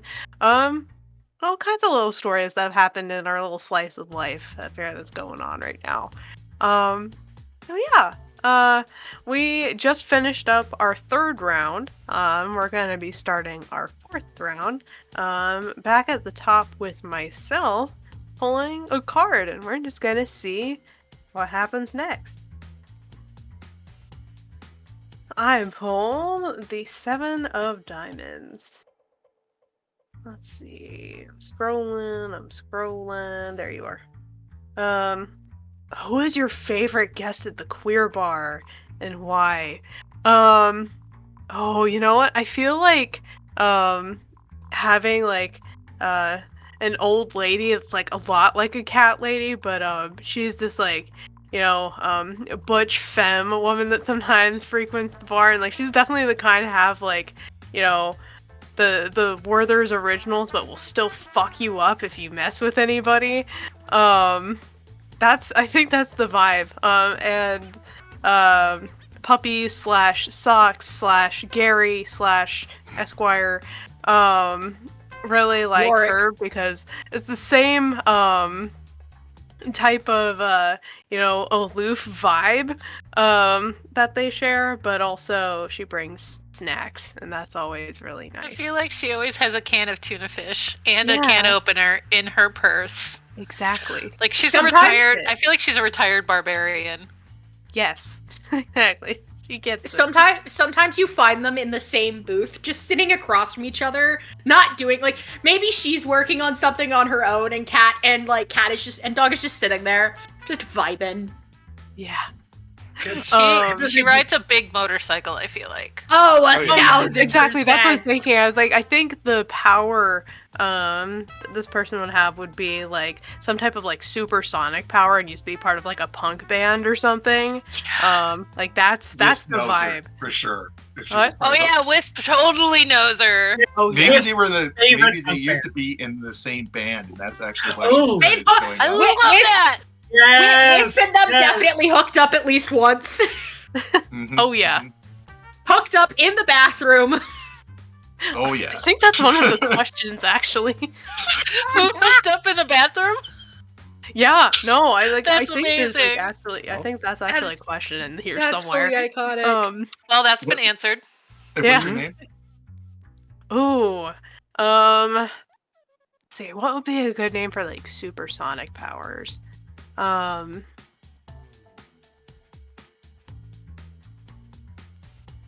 Screech. I'm like, Just oh, you know what? I think just because like we were talking about like punk band and stuff like that, I feel like new wave, like, you know, sound wave. Hey! Yes. It's even better because New she's wave. an old lady. Yeah, New exactly. wave.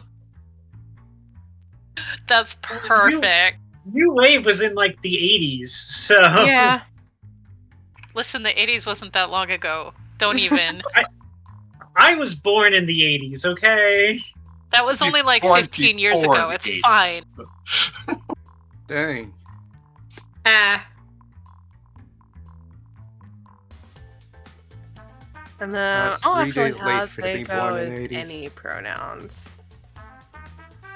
Incredible. We stand them. She swings an amazing Why axe, do- and she has freckles behind her knees. giant axe of sound. It's made out of sound. Yes. Check out that axe. Artemis has a Oh, I huge have- crush on her. She doesn't discriminate against age. Why would you? Yeah. Daffodil looks respectfully and disrespectfully. Artemis is ageless. You have no idea how old she is. Charlie politely goes vibe check, but is also aware that it would look a little weird on their end. Doll buys New Wave a drink every night, and New Wave always weaks when she accepts it. Yeah. I feel like we all dote on her. Oh yeah. Absolutely. You know, like she can definitely be like more of like the matriarch of this, like, you know, being like one of the elder gays of this bar. Oh, I feel 1000%. Because like we've already established that we don't have a lot of elder gays Yeah. at our bar Yes. specifically. Yeah, I kind of picture her and Wiz sitting side by side and literally just going, "You remember when?" Yeah. Yes, I love Yeah, I that. remember. Yes. Yes. Do you think they still have? I think I've seen it. You know, like They finish each other's sentences. Sentences. It's super Mhm. cute. That's I fair. ship. Yeah, that's adorable. Mm. Ghost Wave. I like this. Ghost Wave is my new ship. Ghost Wave. Yes, Ghostwave. Oh, hashtag Ghostwave. Hashtag Ghost Wave. If you know, you know. For real, for real. All right. I think that's a good end to that question. That takes us to River.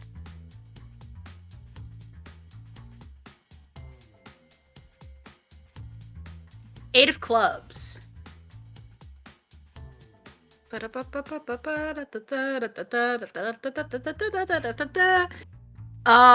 You discovered a new aspect of your gender and or sexuality. How did the cocktail contribute to that? Ooh. So Charlie has never really been a gender. Charlie is a lab experiment. So their gender has always been an illusion, and so have their pants. But I also like to think that, like, again, Charlie was raised by two dads, who are sort of gay divorcees. But they, like, they're not, like, they're great, but Charlie is never going to them for romantic advice. So, like, when Charlie starts, you know, thinking about being like, okay, I know I'm queer in some capacity because there is literally no other way that I am not. I think when they start to see people at the bar where they're like, oh, you're cute. Oh, you're cute. Oh, no, everyone in here is cute. Oh, no. Oh, God. I think that's, like, the first time they let themselves sort of, like, start going like, huh, yeah, everyone here is hot. Fuck. So it's like they were probably like they're definitely like bi or like bi pan, like they haven't fully settled yet. And for like them the distinction is a little hazy. But I think the other thing is that like in talking to like, you know, people like Doll and people like, you know, the Leathers and all of that, they've sort of been like, yeah, no, that everyone's aesthetically very pretty, but, like, sex ain't for me, bud. Like, maybe one day, like, maybe I'll choose to have the cake, but, like, for right now, So Charlie is like, yeah, like, I appreciate all of this sexuality happening around me. Not my thing. Yeah. So Charlie is, like, very, like, was like, yeah, maybe the whole sex thing is just like a straight thing. Maybe I'll be into queer sex. And then they see like, you know, queer sex and they're like, no, still not my flavor of thing. But more power to you, you know? Yeah. Yeah, it was like really just there to kind of take in the environment. I feel like that's very reflective of how, like, you know, we answered the question with the college kids post finals. Yeah. It just, yeah, they're to soak in the cool feelings, the cool vibes. Yeah. That doesn't stop them from having a crush on at least like 3 people Oh, a yeah. week. Oh yeah. But it never like I was thinking about this during the break. I don't think it ever gets very far. like I don't think that Charlie's crushes really go anywhere because Charlie is like, I am a telepath, and either I can tell them outright and have them be nervous and fidgety around me for all of time, or I could keep it a secret and start whatever dynamic we have on a lie. I mean, you said you've talked to Doll about this, and Doll has definitely pointed out that sex can have a lot of definitions. Because as established, Doll is the head of the leather group off to the side. So I don't know if how Charlie has reacted to that. I'm curious how Charlie has reacted to Doll being well, there's floggers and there's rope and there's all kinds of other things. I think Charlie has been like, yeah, maybe. If Charlie is very much if my partner, I may try it once to say I did it. I may eat the cake once to say I did it. But it has to be with someone that they are, in good with enough that it won't change the dynamic in any capacity if Charlie says, yeah, the cake still isn't for me.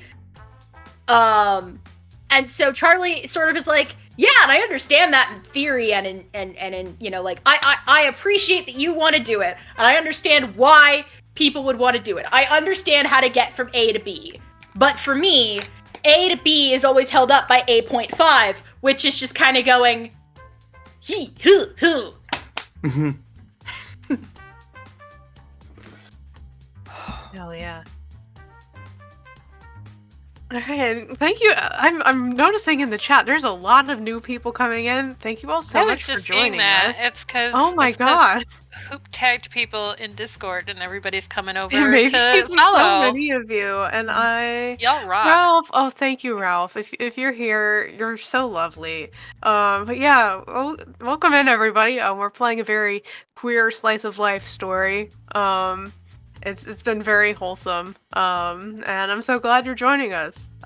This is fantastic. Yeah, I like this. And I feel like with each card, Charlie's coming of age story is just growing and growing. It's so good. I love it. This is the arc. Yeah, I think that takes us over to Nikki. That's me. All right, let's see what I get. 4 of hearts, baby.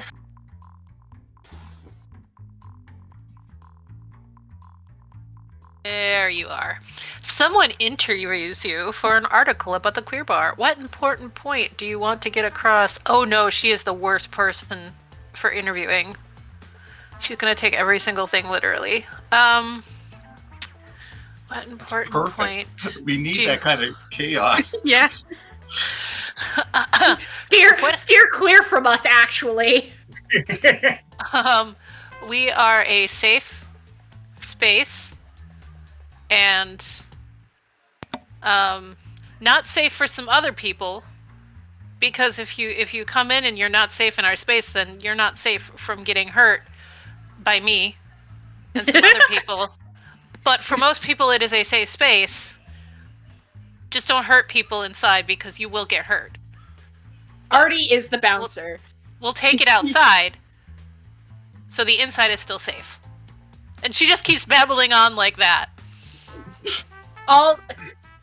Meanwhile, Charlie in the background, who's not saying anything because they're not the one being interviewed, and also they have a firm "don't talk to the press" rule, is unless everyone involved agrees to be hurt, in that case we have bathrooms.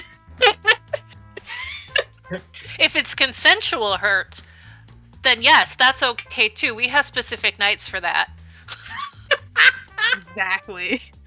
And that's when Doll just rolls across the screen in the background. Also, can I love how much of the we'll take it outside so inside remains safe. I just love it. And this He is tried. why I deal with publicity. They won't let me punch people inside anymore, so if I need to hurt you, I will drag you outside. That's So because the inside will still be safe.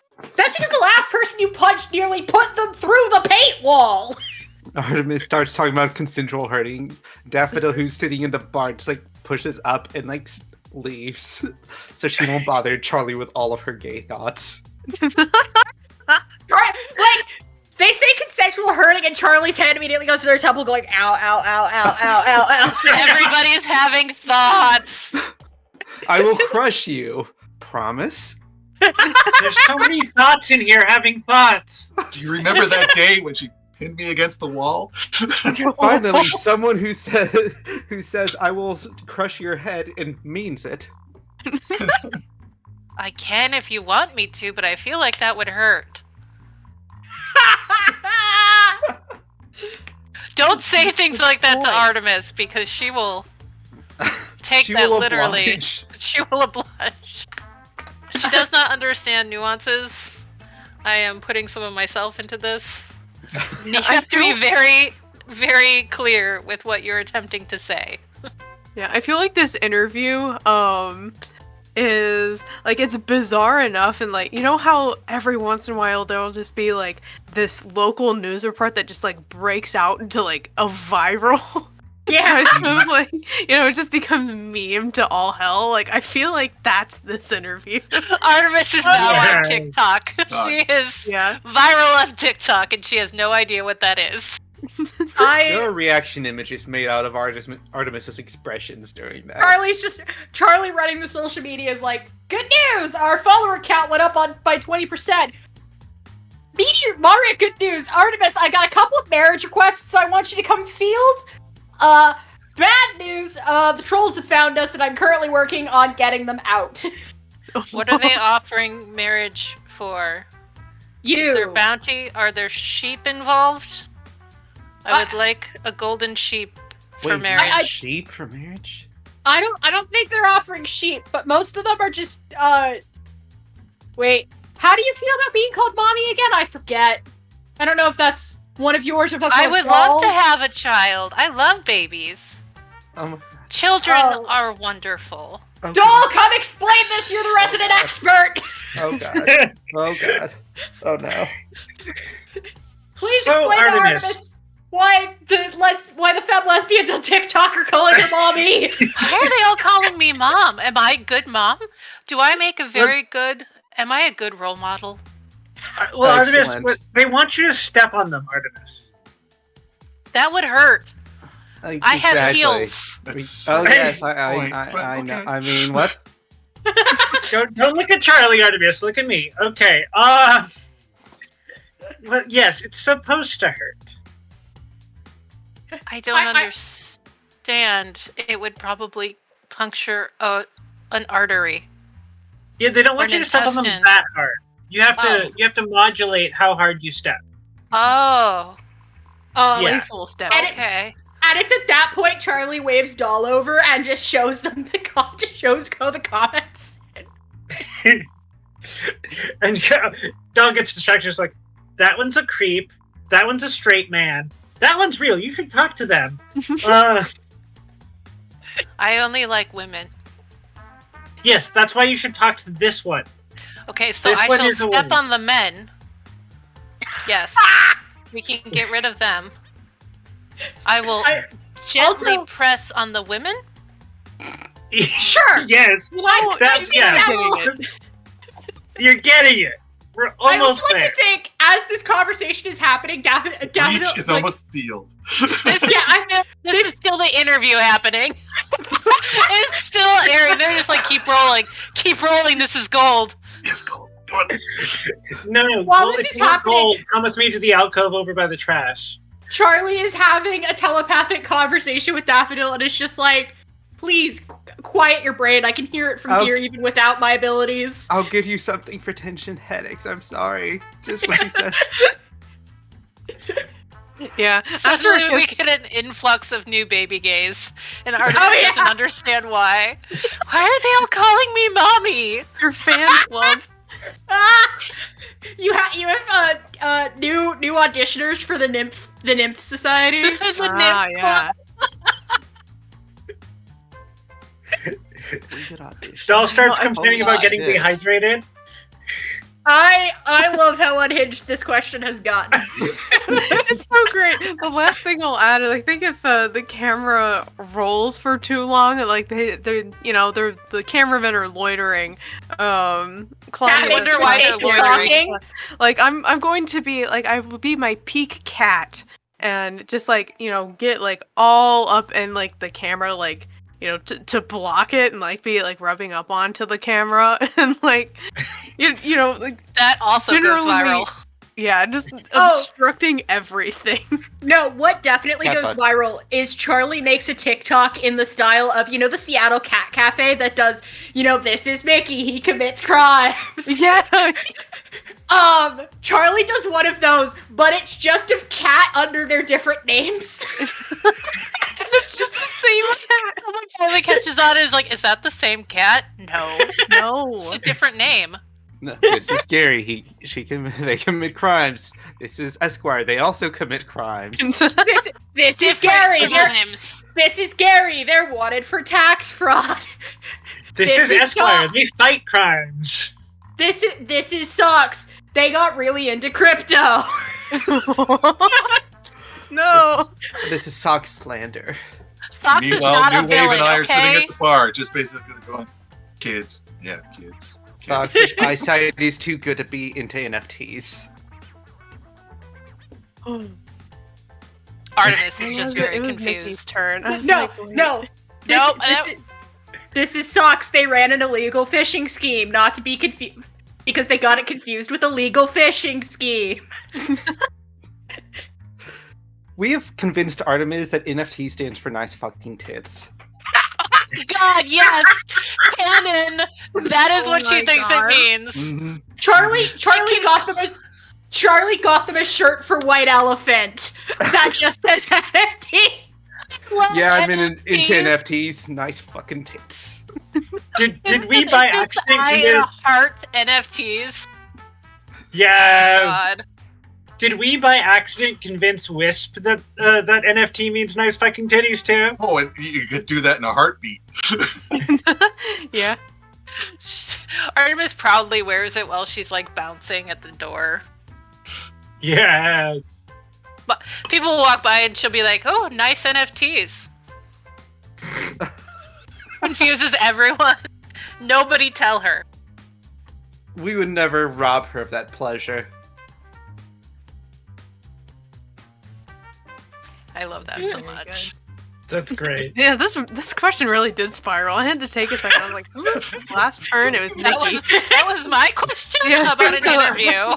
That takes us to Chell then. All right, so what? 5 of clubs. There we are. Do do do do do do do do do do. What queer bar project that is close to your heart has not yet been realized?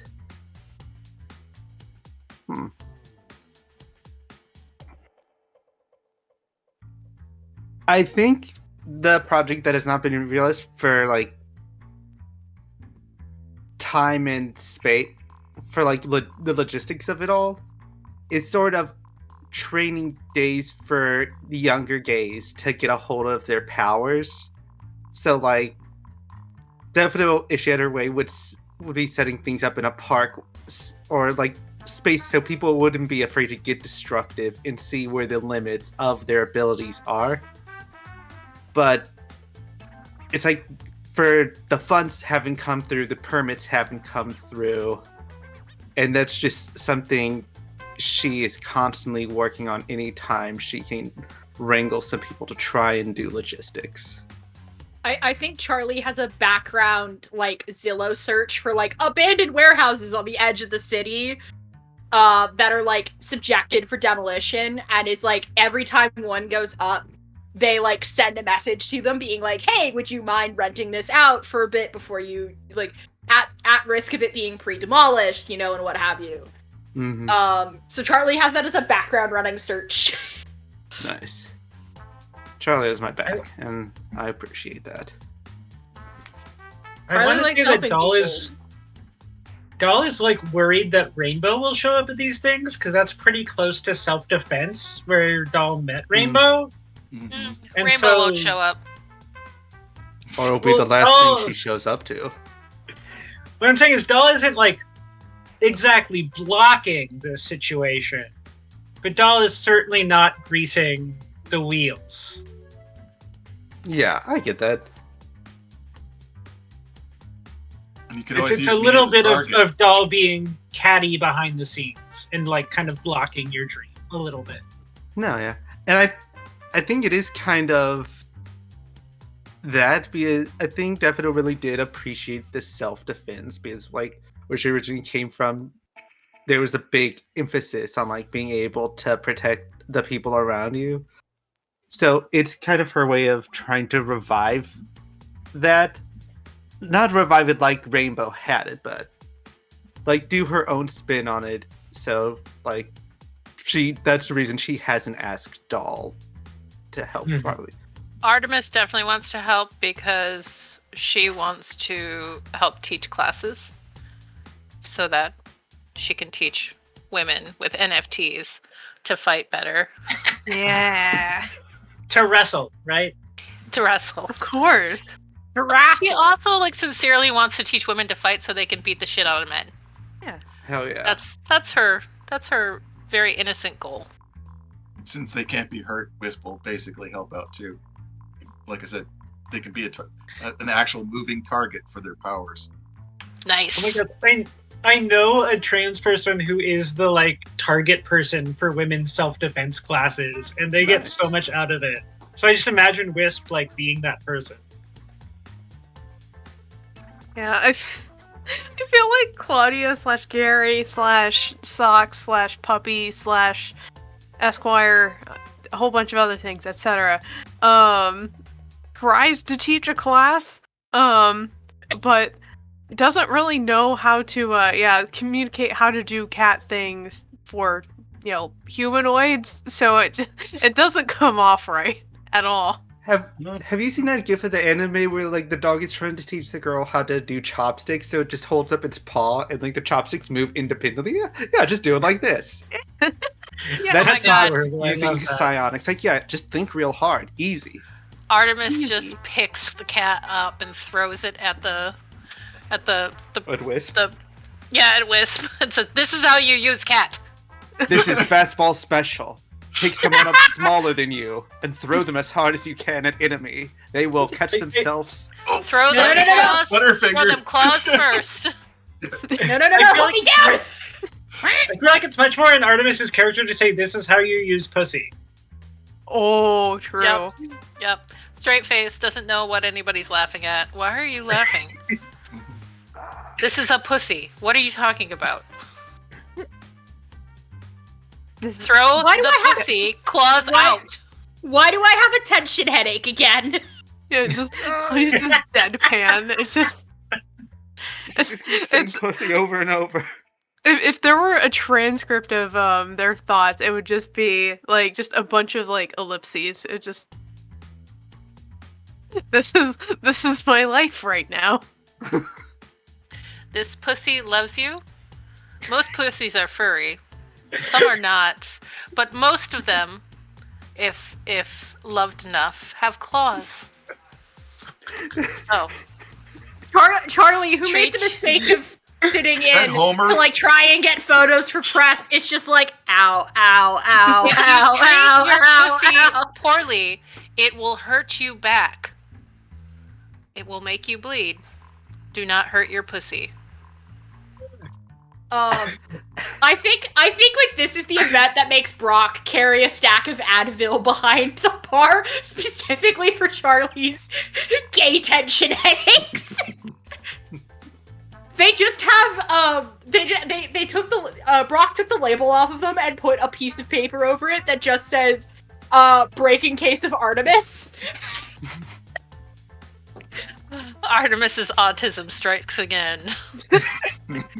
It's not even Artemis specifically. It is everyone around Artemis as she speaks, and Charlie is just like, ow, ow, ow, ow. I know I'm in a gay bar, but everyone stop being gay for 10 seconds. Why is everyone so homosexual? No. Why do you keep calling me mommy? I am your teacher. Also, I don't Sorry, probably Mommy. Sorry. never I mean, come up. sorry, Mom. I'm sorry. Sorry. Also, I'm putting this here because I don't think it'll come up anywhere else. Charlie wears steel-toed combat boots 90% of the time. They also have a metal plate in the heel, so they can levitate whatever the hell they want. Nice. Yeah. Because they are a magno. No, because they're a magnokinetic. It's So like for just stepping on people. kick them so they can stop thinking gay thoughts for a second. Oh no, it's for Nazi stomping. Nice. I just feel bad No for the cat. horny. Because I can't catch the cat when you throw them at me. The pussy just went Oh. right through her. Charlie creates a new sound, creates a compilation of sounds on TikTok that is just cat being thrown through wisp, and it's just like. For Put your short time. don't throw your pussy through a hole because then there's nothing to catch it. That's very deep. For a short time, I've gained the power of flight. At one point, they get thrown towards the paint wall, and their claws get stuck in the paint wall. So they have to be like pried out of the paint wall. I just imagine the paint peeling as they slide down a little bit. Yeah. Mm-hmm. Huh, Also, didn't know I don't could put do things that one. inside your pussy because you don't know what they can ingest. Make sure whatever goes into your pussy, and make sure it's clean. They might not like it. That's true. Make sure it's clean and hygienic. Yes.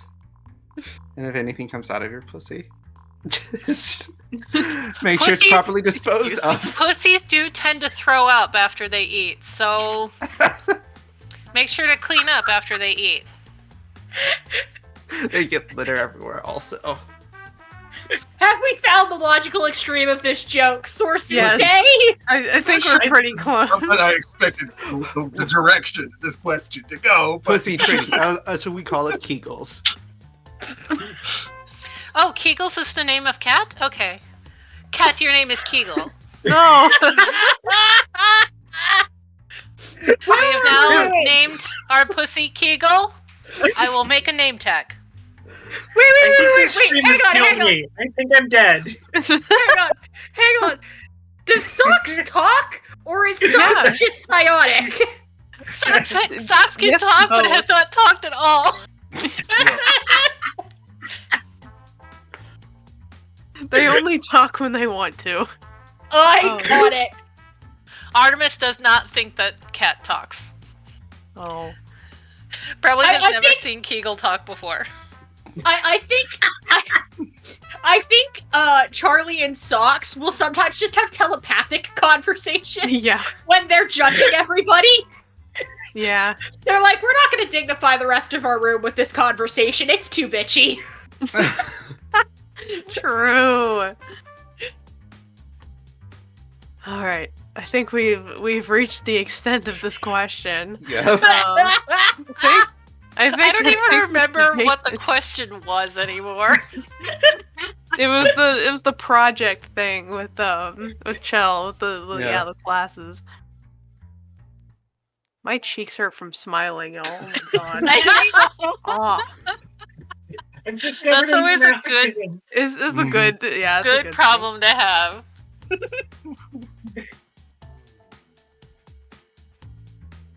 My God. I think of that. Gotta be Artemis, of course. Wait, whose turn is it? I think it was mine. It is. Yeah. Okay. And I got a 2 of clubs. When renovations are needed at the the cocktail, you often take matters into your own hands. What was the last big project you did to improve the queer bar? Oh, that's a little tough. That's a nice question. That's a good question. Yeah. I feel like that's a perfect question for you, for Wisp. Yeah, I think somehow I found or raised enough capital to expand the bar into like the next building beside us. So it's like literally open, knocking down walls, opening up a new space, maybe for like a dance area or more seating, like booths. So it's like a quieter section. Yeah, let's go with that. It's more of a quieter section on that side, the crazy section on this side. So, a little more intimate, so people can, just sit around and just chat and relax. And then if they want to, they can always go up back to the original section and, listen to music and just basically go wild. That's probably where Wisp, the new section is probably where Wisp constantly floats. I love that. Yeah. We can open up a little coffee bar over there too. Ooh, expansion. Yeah, that's what I'm kind of picturing, like, coffee area. Yeah. I We could have I don't want to ruin this wholesome joke and this wholesome bit, but I have a stupid joke that's living in my brain. Because we have already established a vein of debauchery. When this new quiet, intimate section gets brought in, I'm figuring that at least some of you have seen Silent Library. The old MTV show where the whole gag was to try and do a lot of noisy things as quietly as possible in a library. I think I do remember that. Yeah, I think that Charlie gets a small joke noise count, like decibel meter, and they put it somewhere high, like right near like up high that like no one can see it unless you're looking for it. But Charlie has the feed on their computer, and they track who's sitting in the bar when it gets super high, to see if people are fucking in the booths.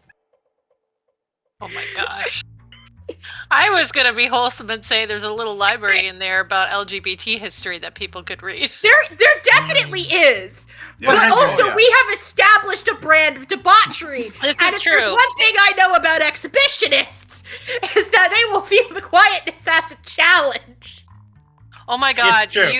you hear Artemis in there constantly gasping and going, oh no, oh wow, and it's just because she's reading the history of Earth. Yeah, I I love think it. Wisp basically had one of you took you to like a whole bunch of used bookstores. So it just collected all those old, the ones that are sitting at right at the back. So it's Yeah. this weird collection of romance novels, history books. There's Textbooks.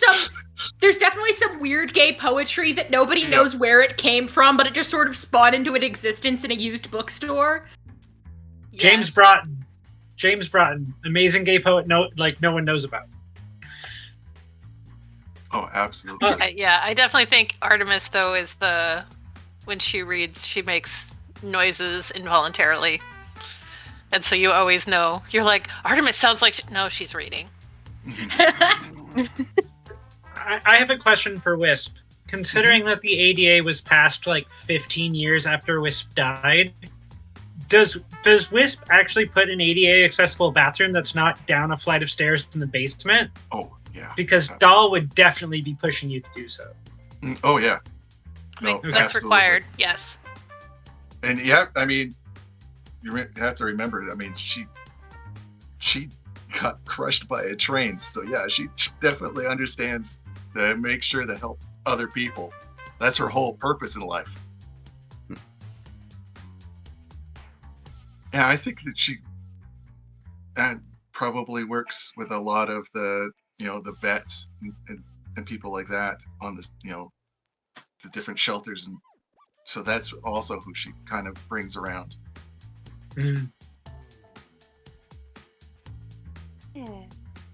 I like Yeah. it. I love See, it. we looped it back around. It's wholesome. It's still wholesome. And occasionally she hooks up with somebody in there. Oh, Yeah. there you go. Exactly. There you go. Yep. There we go. Everyone God. just simultaneously. Oh yeah, I love no. that. I just got an image of like, and feel free to veto this, Jason. But I got an image of Wisp like once the ADA bathroom is created, seeing Doll not using the ADA bathroom as Ko is wont to do, and you being like, "Why did you make me make this bathroom then?" And Doll just wheels you into the bathroom, being like, "I'm going to show you why." And then it fades to black as you hook up. If you consent. Xbox achievement. Yes. Dun, dun. And just imagine like the little But what's Wisp it? is very sound on confused. Steam when you get an achievement now. Yeah, but Wisp Little is very box. confused by the achievement popping up since that was after their time. Yes. Does that go on my resume? I don't know. I 100% did Spider-Man. Oh, impressive. All right, I think that takes us to Merlin. It's a me! So you. I'm Merlin. I need to stop clicking the stream when I'm trying to click the Roll20 window. Come on, computer. Alright. 10 of spades.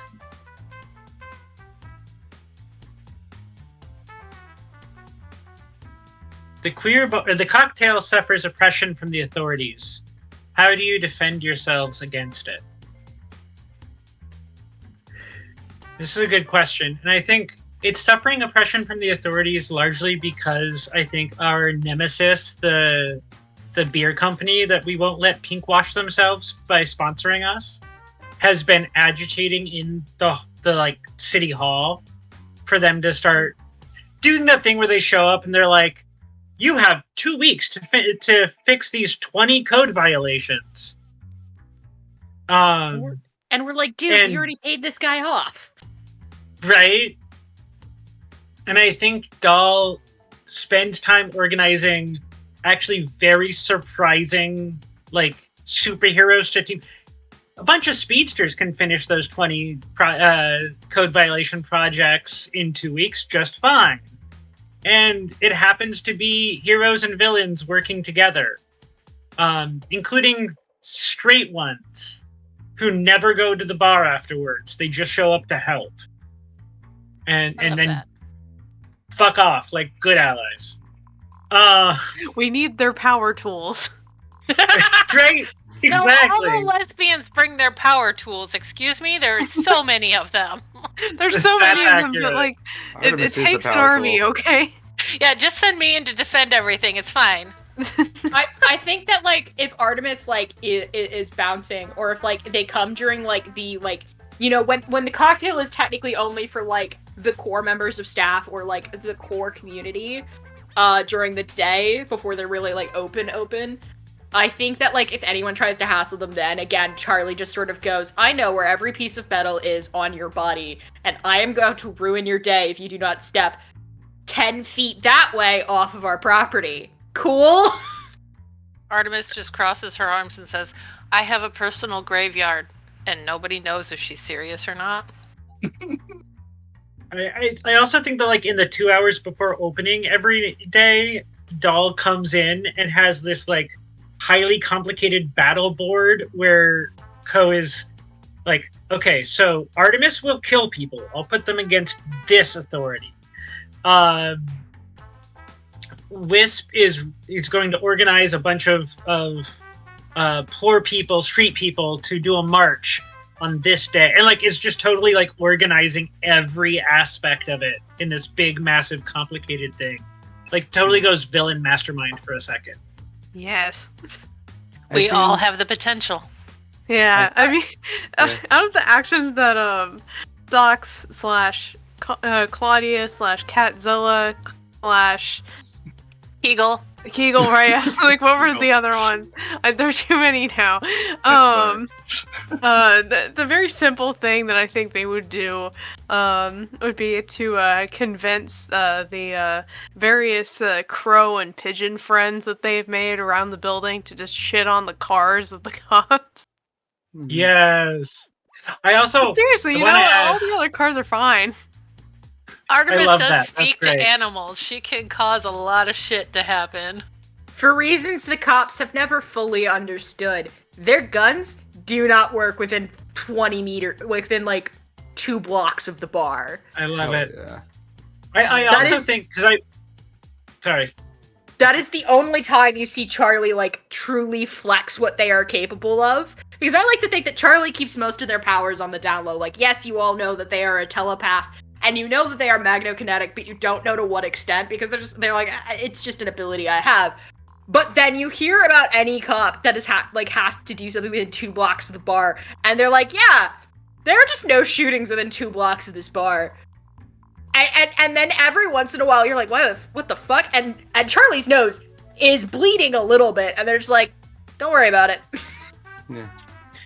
I think. Sorry. I was just gonna say that I also, because I remember a historical personage I really enjoy, Mary Ellen Pleasant. So in honor of her, I think Dahl also has an inn with several of the brothels in the area, in like the gay area of town, and so wields the closet as a weapon against self-hating queers in government, and like they want to do that thing that self-hating queers in government do of like cracking down on the queers, but Dahl's always ready to be like, you know, if you're gonna crack down on this, then it might come out who's come by the bar sometimes, and like has helped it that way. Charlie, I have their OnlyFans on blast. You want to know who you give money to? Exactly, that kind of a thing of just like, no, you cannot, like, yeah. Sorry, go ahead, Joe. Sometimes when like people are coming by to maliciously inspect the bar, like Tempest will just be in a weird form. Have y'all seen like Little Nightmares, like the character is in like this yellow raincoat? Yeah, One yeah. of her forms is like a yellow raincoat with like 2 big bunny ears and red eyes peeking out. That's And she creepy and adorable. And she just like layers a slightly more fixed up bar reality over it. So the bar's still the same, but less visible violations. And just like, oh, this is nice and respectable. And then as soon as it drops, and then as soon as they leave, it drops, and like 2 people are just like fucking somewhere within inside of the bar itself. In the coffee area. Mm-hmm. It's also used for cowboy nights when we want to do like themes. Save a horse. Oh, Ride a cowboy. Save Oh, the horse, Charlie- ride Artemis. oh, Daffodil definitely gets. Why would they ride me? Gets Ah. cornered. Gets cornered one night when Charlie has the batshit idea of like, we're doing a murder mystery party. Holy shit. Yes! I They love do- murder they- mysteries. They ask Daffodil to turn the bar into like one of those old fashioned sitting rooms, Oh yeah. and they host a murder mystery party Yes. one night. Oh yeah, For definitely. for the love of God, tell Artemis that it's a game. I was gonna say, Artemis is so confused. Artemis is forced to help Brock tend to the bar that night.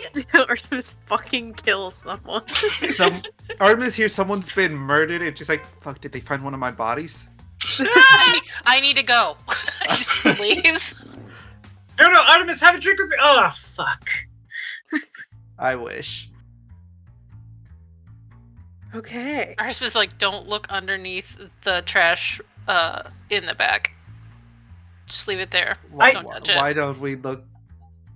Someone That's will- where It's I fine. have my fun, Garbage bag. Artemis. It's called a murder mystery, okay? How many times have I told you that I use that space? You use the space underneath the trash can? What? Is that why there's so many ghosts around? Wait, Not 'cause of because me. of Dahl or because of Artemis? I'm concerned. I only serve up the little death. Okay. I plead the fifth. You learned laws. She at least Yeah. learned the Constitution. Listen, I'm What else Greek. did we learn? I know laws. I The legal system in Greece. Very strong. That's Okay. why Artemis and I go and talk to the authorities all the time. Tempest?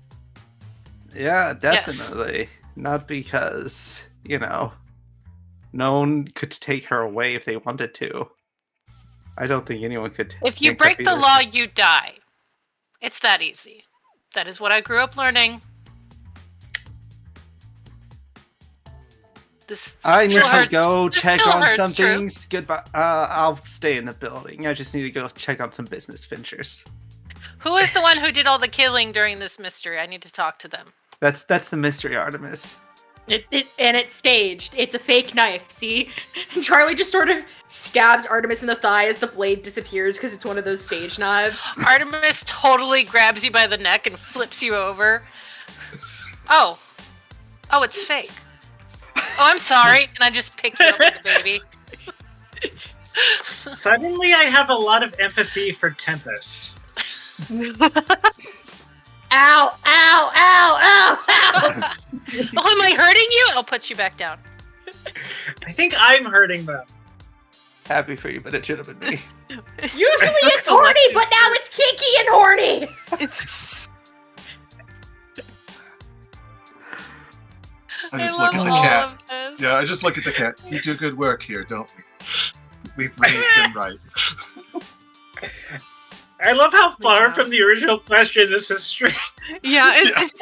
It's a part of this theme. game.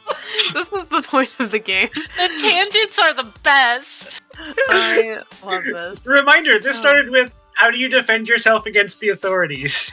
And now we have Yeah. a murder mystery night. This is a murder mystery. Is everyone trying to talk Artemis down? It's just fake. Don't worry, it was the cops who killed someone all along. Oh, This is Not the real Right. cops. not the real. They shouldn't kill people. They're cops. They're supposed to. If they kill people. Artemis, Artemis. Oh, I don't This is a- understand. This is New York a large City- conversation, Artemis. yeah. All right, Artemis just stands in a corner confused. here's some vodka. Okay. Do Greek people drink vodka? We drink a lot of wine. Oh, okay. We have Oh, that's ouzo. good to know. Ouzo is Greek. We can get the. Does your uncle still do the undiluted stuff? Or is it your cousin? Does your cousin still do the undiluted stuff? Yeah, I guess. Don't talk to them. No, you gotta get Dionysus's wine. That it invests a little Oh, bit you're of talking magic. to Yeah, me. like, Okay. Oh yeah, not sorry, we were diluted just wine. standing Yes. close to each It's other. super I was like, who are strong. you talking to? Yes. Yeah. Yes. Yeah, you get His the. We get grapes are the best. there is a once a month event where they get Dionysus's wine. They get one bottle a month, and it is That's all and it it takes. is and it He's is very a strictly ticketed event because no one knows when what's it like? Ain't no party like a Dionysus party because a Dionysus party usually ends in an orgy with dicks getting ripped off. This is true. It's why it's my favorite. And I feel like Doll always greets Dionysus whenever he drops off that delivery with, "All hail the god who rises," which is an actual historical epithet of Dionysus. Yes, it the is. god who rises. Yes, it is. Inventor of the fucking He's dildo. wonderful. He did! He's wonderful. I love the myth where he invents the dildo. It's really good. It's definitely a party when he comes up, and Artemis is just like, I don't understand him. I definitely think anytime when Dionysus comes to drop the wine off, Charlie will stay for him to drop it off because Charlie's always like, God, everyone's so fucking hot, and I can't even date him because he's a fucking god, and it won't end well. So they just torture themselves while he drops it off, and then the minute he's gone, he's like, all right, wait for me to get out the building, and then you can open the bottle. Listen, don't get involved with him. He's kind of a dick. He's also a god. Also It's a bad many idea. dicks. Hey, don't let being God deter you. It's never deterred me. There's nothing I wrong don't with want gods. to be. I don't want to be smote out of existence. No offense, lovely. But your family fucking terrifies me. They're That very happened to toxic. his- This is why I left. My He father doesn't slept with smite- my best friend. Have you And then read Greek mythology and the way the romances work? Just run. He in other Dionysus directions. doesn't get slept smote. with- His mother did. My father Yeah. slept with my half-sister and gave birth to a bull. I think that's how that went. It's all very messy. But you misunderstand me. My husband, I'm not. my father became a bull, had sex with her, and then the Minotaur was born. So I feel like just I know don't that get guy. family is bad. He's Yeah. That Minotaur's a great guy. Yeah, he is very understood. Actually, I felt really bad for him when he passed, but we don't talk about that. But I'm really glad I have my no. found family. But listen, You're- it's not that I'm worried about the rest of their family, smiting me out of existence. Because I mostly don't think that they deal with Dionysus very often, and even if they do, the dinner parties are the worst. I don't want to get smoked by Dionysus. I just think that that's a good rule of thumb. I And mean, so if- he doesn't really smite people. He's a little He too did. drunk and happy most of the time.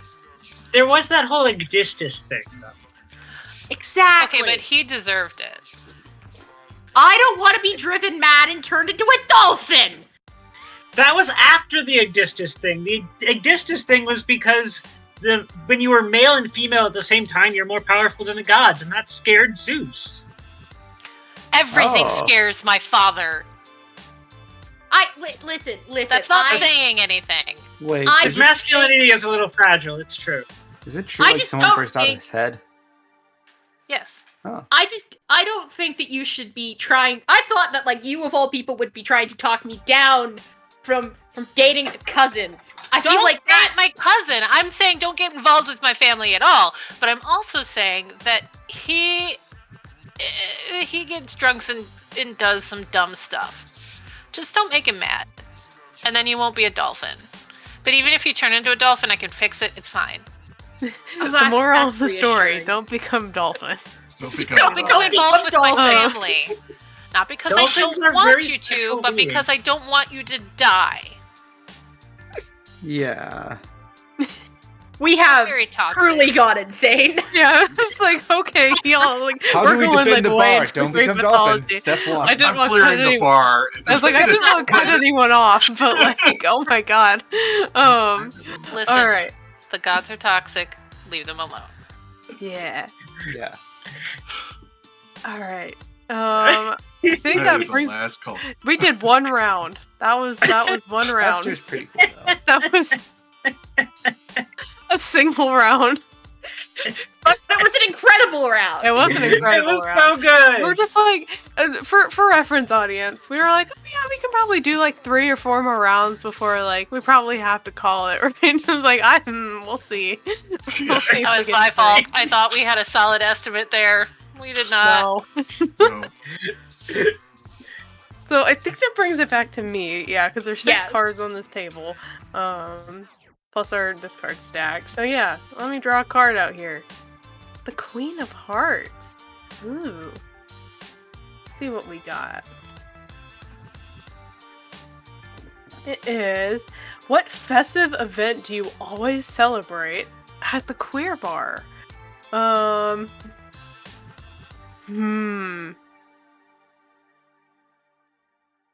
I'm trying to think of let's see, is there a World Pet Day or something like that? I feel like anything There's a there's a pet- national cat theme. day. There has to be is the biggest to do. It is, yeah, it's absolutely something They that get one of those Gary little / Claudia. they get one of those little doll thrones for National Barbies or Cat whatever. to put Gary on for the day, and Gary will just sit at the bar and accept all of the pets. All the pets, all the compliments. But just like even like the decorations, everything is like very paw print. There's, lots of like cat patterns, like, for the day, whatever boots we have or like upholstery, like kind of resembles those patterns. And it's just like, it is very much a to do. And what I think would make it funnier, instead of having like an official, like it being on an official day of any kind, it's just on some arbitrary day that that Claudia just chooses at some point, just once a year. It's just like, yes, it's this one. This is the day. Get ready. The day changes every year. Exactly. We just Wisp- have to be prepared. Wisp is going to help Claudia collect like a whole bunch of strays from the neighborhood. Yes. Doing the Pied Piper bit. It's also a cat. It's also a cat adoption. Exactly. Yes. It is. We make it a huge event. It is very good. I love that. One day a year, the cocktail turns into a cat cafe. I love it. Oh, that makes Cocktail me so turns into the happy. cat- Actually the take cat's the tail. cats home. Please take the cats home. There's always a bit of a kerfluffle when Doll's friends come to the National Cat Day celebration. Yeah. Everybody wants cats.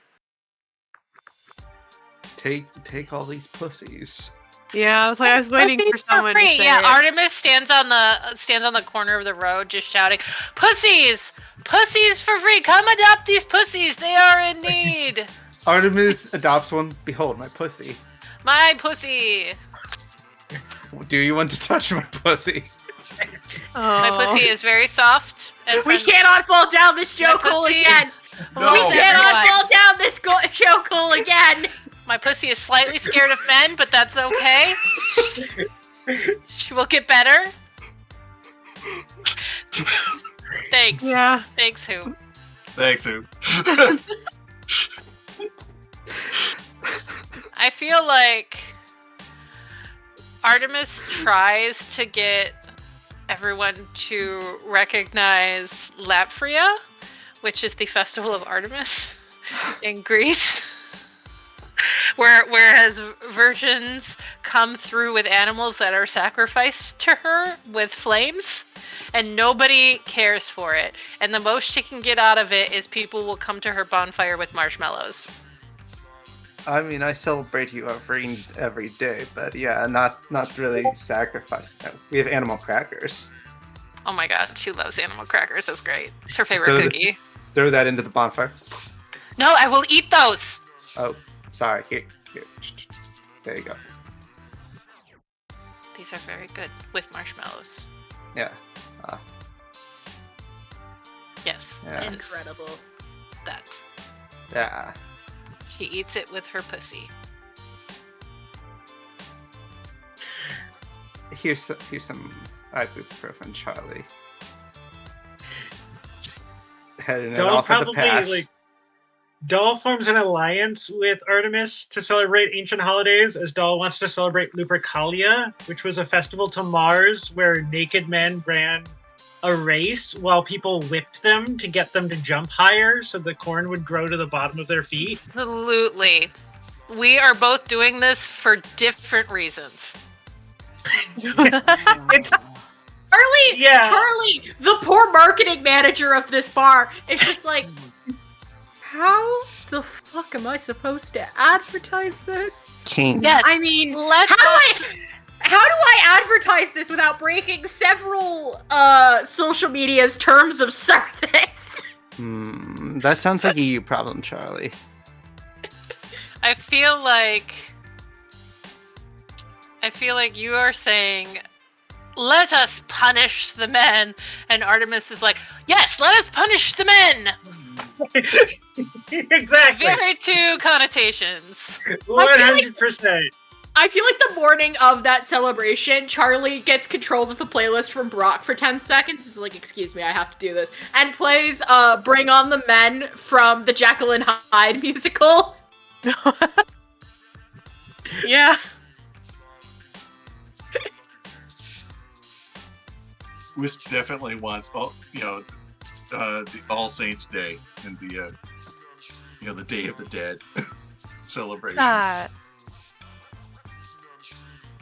so they can hang out with their peers. The most wholesome of all of the holidays we Charlie celebrate here. Charlie establishes both a smorgasbord holiday festival for all of the winter holidays where they all happen at once. So it is speedrunning Hanukkah, Kwanzaa, and Christmas. And Yule. And Yule Diwali. all at the same time. And then they also have an event that they affectionately call Christmas Adam, which is the 23rd of December. And because I like to imagine that the bar is closed for the 24th and 25th, just so that everyone gets a break once a year, the 23rd is the unofficial, like, not quite bar Christmas party, but it's sort of the last hurrah before the winter break, so to speak, that the bar goes on. Because I like to think that the bar takes the week between Christmas and New Year's. That what we affectionately call the couch week, where you just become your couch. It's when all the baby gays go home. So yeah. So Charlie throws what they call it Christmas Adam because it's an old radio joke. But it's the 23rd, and it is essentially half like tapas and drinks and whatever, but it's also like when they do the staff white elephant, it's when they do the any secret Santas that have been organized around and through the bar. So like they know that they are a meeting place for a bunch of queer people, so if they need help organizing secret Santas, the bar helps organize secret Santas for groups. So it's like a designated time for all of that to happen before everyone scatters to the winds for whatever holiday they do over the winter break. The bar is closed during Couch Week, but I think on the 26th, which is Boxing Day, which is traditionally when rich British families would give gifts to their servants who are busy working all Christmas Day, is when Doll organizes a Boxing Day celebration specifically for the staff of the bar and any submissives in the community. Simultaneously, the people who put the work in to make things happen. And raises funds the entire year to be able to give them gifts that day. And there's no patrons. There's no working. It's just giving back to the staff and also to submissives in the community. Just showed up with boxing gloves for Artemis one year, just because she always got confused. Like, why are we not fighting if it's Boxing Day? Absolutely, I love that. Yeah. I mean, I feel like that actually might hit the one time that Doll gets angry at Artemis, Doll just being like, "Are you staff? Are you submissive? Are you giving gifts? Go away." I am staff. Yeah, I thought we were all staff, Doll. Well then, never mind. Come in, get your gifts. I definitely am a bouncer. Yeah. That's right. You're the bouncer. I forgot. Yes. Yeah, I have good. Forgot. Big gloves. Since it's closed, to kind of get a picture that maybe Wisp and Claudia have like one of those small Christmas Charlie Brown looking trees just at the bar. That pathetic I killed little it. Since we're the only two that stay Yeah. there. Oh, I love that. Artemis would definitely give you all like vases and bowls and stuff that look cracked beyond belief, but like you totally can bring them to a museum and get so much money because they're ancient artifacts that she just brought from home. She's like, "Oh, these people like to give gifts. What can I give them? I'll give them this bowl I no longer use, but it's worth a lot of money." Give it away, never. I think so. Charlie has two separate gifts. So everyone gets a white elephant gift that is incredibly crappy, but incredibly in flavor, in character. So it's like the NFT shirt. It's the like a book on how to wrangle your gay thoughts for Daffodil. This is an attack. It's some catnip for Claudia. So like all of the white elephant gifts are super joke, super funny. Like they're clearly like with enough thought put into them that like I can make these jokes, but they're super joke. Meanwhile, the Boxing Day gifts are genuine and like what I actually think would be good. Or what Charlie actually thinks would be good. And they also do not advertise the Boxing Day. If Doll wants to advertise the Boxing Day, Doll can advertise the Boxing Day. Otherwise, Charlie is silent. Charlie goes offline the 23rd for the bar and does not come back online until the 2nd. Nice. Fair enough. The Boxing Day is not advertised. It is very small. I think if we can suggest a holiday, the bar or festive event, I don't think Daffodil ever tells people why, but every July 13th, she'll just like make sure the bar shut down for at least a little bit and just like drag everyone to coke out behind it. So they can all just get high, drink beer, and eat like fatty foods together. So, what day did you say? July 13th? You mean my literal birthday? Me, the player? I was Yes, going off that's something it. else, but yes, sure, yes. Oh my god. That's wild. Incredible. Today we celebrate the coolest person ever being born. Oh. Well, that's a wholesome question.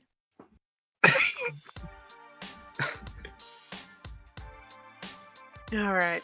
I think we went around the table enough with that one. I think we're good. That takes us over to River. Wahoo! Yahoo!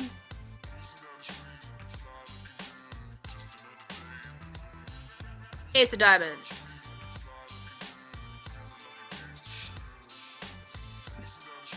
Diamonds. Ace. When did you know that the cocktail was home for you? I love that you keep getting these types of questions. Mm-hmm. Yeah. I think that Charlie... I think that maybe one of her fathers frequented the bar when he was still young and brash. I think the dad that used to be a villain frequented the bar. He never revealed that he was a villain. He always came in plain clothes. But he used to visit the bar when he was younger. And so when Charlie was starting to, come of age and starting to, like, think about that, it was his idea to be like, hey, kid, go here, see if there's something there. So I feel like Wisp probably saw the family resemblance because even though Charlie is a lab rat kid, Charlie does look enough like their father. And again, their power sets are very similar. So I think that Charlie came to the bar and was like, this is neat. I don't know why dad was insistent or why father was insistent I come here. But eventually like shows up, 2 days, 3 days, 4 days. And I think by the end of the week, and they're sort of like first Saturday in the bar when it's like really swinging and wild and popular. And even though they're like, at one point it gets so wild that they are like almost coiled into a ball at the bar with such an overwhelming overstim headache, and one of you just sort of taps them on the shoulder and brings them downstairs so they can like basically clear out their brain. And once they realized that there was someone willing to do that for them, they were like, okay, maybe I can keep hanging around here and maybe I can make this some sort of space for me. And so they just like haven't stopped occasionally. Like they show up and they did things, and then when Wisp mentions, or like when maybe Brock mentions that they don't really have much of a social media presence, they're like, sure, I'm one of the younger people in this bar who is, technically of age to be here and can attend, the 18 plus events as well as the regular events. I can run the social media for y'all. And they sort of took it upon themselves to sort of start doing things. And then they have never left. I love that. Yeah. I am your family now. You've been adopted. Do not resist. Resistance is futile.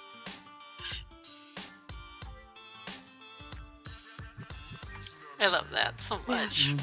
That's I love like the progression of steps for that, like of these different cards has been really nice. I definitely Charlie is the baby of the crew. for Yes, sure. Charlie is our baby. Our baby Well, like gay.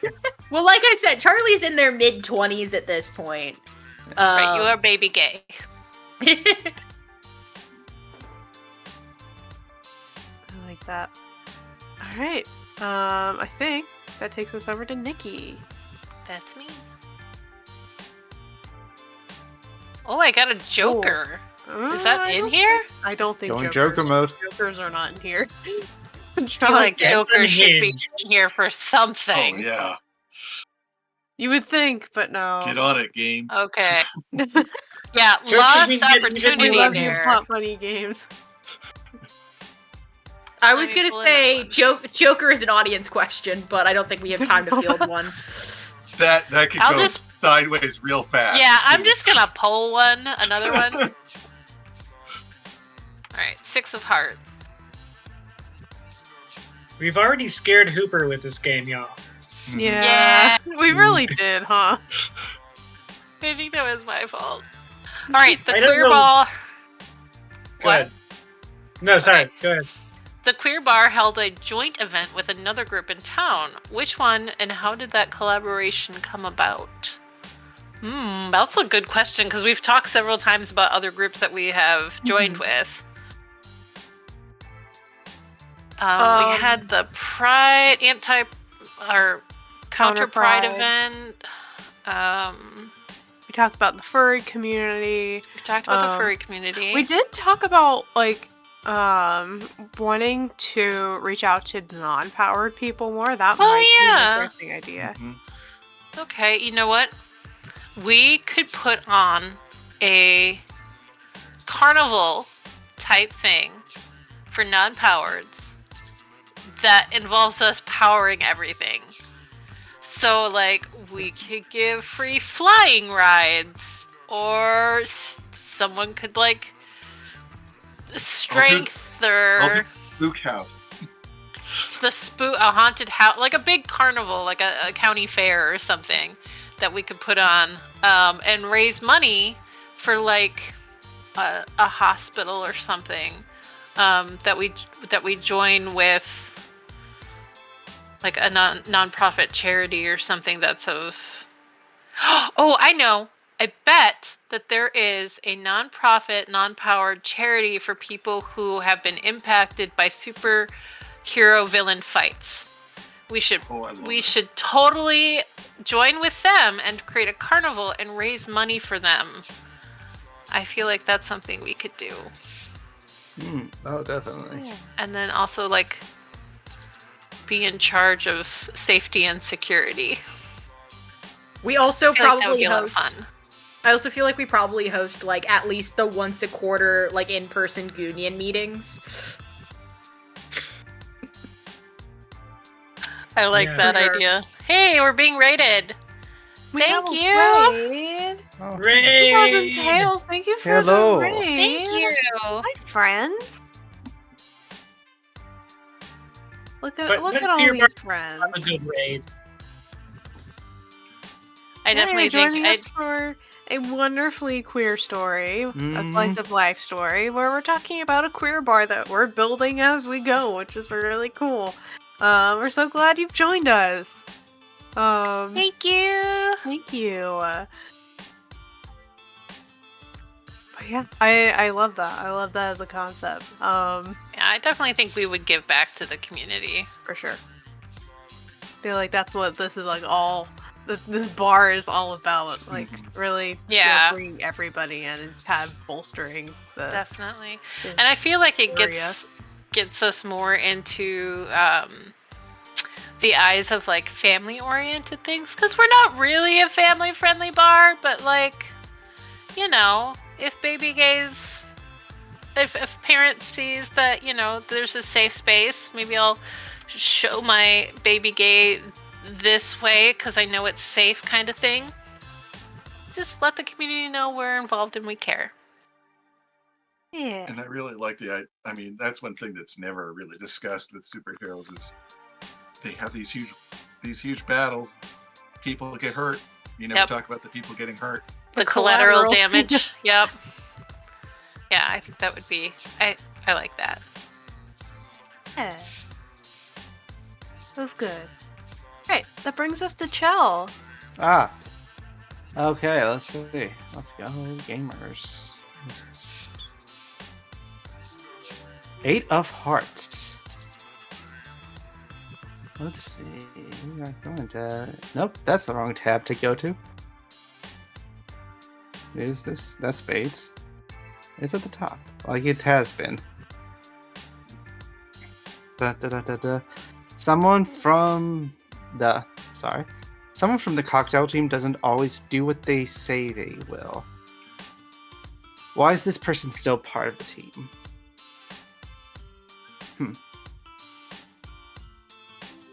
I think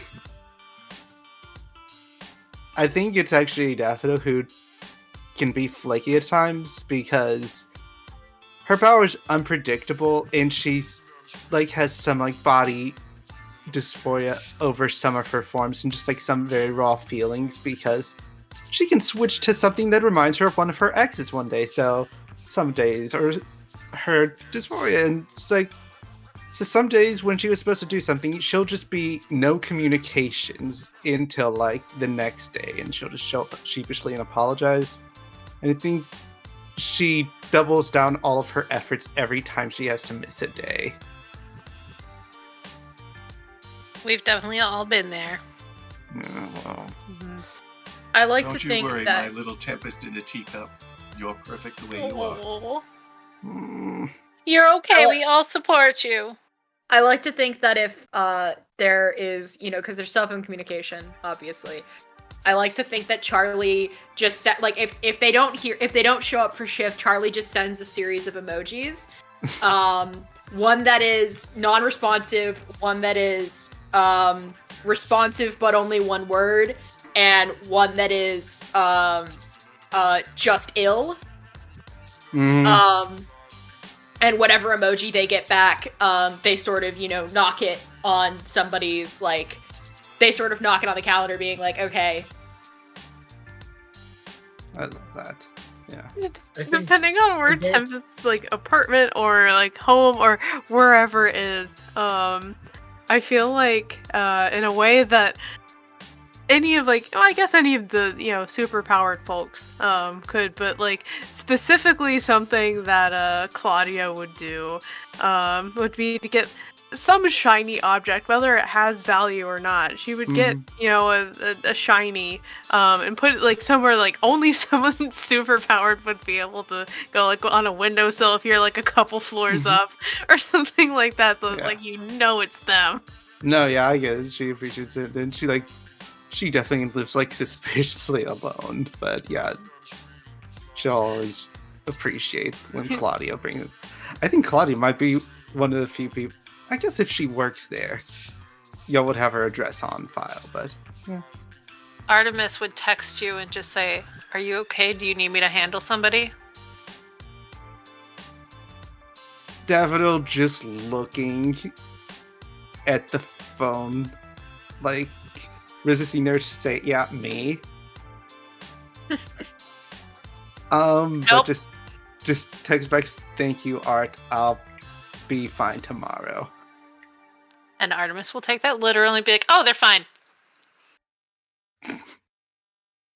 That's it. That's the end of that. Yep. Charlie, they're not even here, and I can sense it. The gay is too strong for Charlie to ever escape. Doll doesn't seem to do anything during the days when Tempest is out. But somehow, if there's something to talk about, Doll always knows what happened and brings it up before Tempest has a chance to. Because Doll always has people watching. And also the day that Tempest comes back, will grumble at Tempest about skipping work and all this jazz, and kind of lightly be a cantankerous kind of elder type, but will also work double time so that Tempest doesn't have double the work to do. So he's like taking that off of Tempest as Tempest is trying to do it. I think the reason Charlie keeps the calendar is to see if there's enough of a pattern that they can start scheduling around it. Oh. I don't think there ever is enough of one to like fully establish it, but I do like to think that Charlie's way of trying to help is to try and structure things. Yeah. Yeah. Which is why the emojis are color-coded. Hell yeah. Sometimes Artemis will text you, do you need protection? And if you do, she will come and sit on your couch, not say anything to you, and just read a book. That's it. I think you just need someone next to you, but not talk to you. That's what she understands. I think, yeah, on the unresponsive days, she definitely gets Artemis to come just sit next to her while she just like sits on the couch and does nothing. Artemis just won't even speak on those days. She'll go around, cook food, clean your apartment. Yeah. And then sit down and read a book or do whatever her work is. I love that. Yeah. Charlie leaning over to Doll. When do you think they'll figure it out? When do you think we're gonna have to tell them? You would definitely have to tell Artemis. Do you want to start a pool or should I? You know, we've already got 3 pools behind the bar, and I know there's like 5 unofficial pools that people don't tell me about. Wait, what is this Tempest Artemis pool about? I don't know. What are these notes?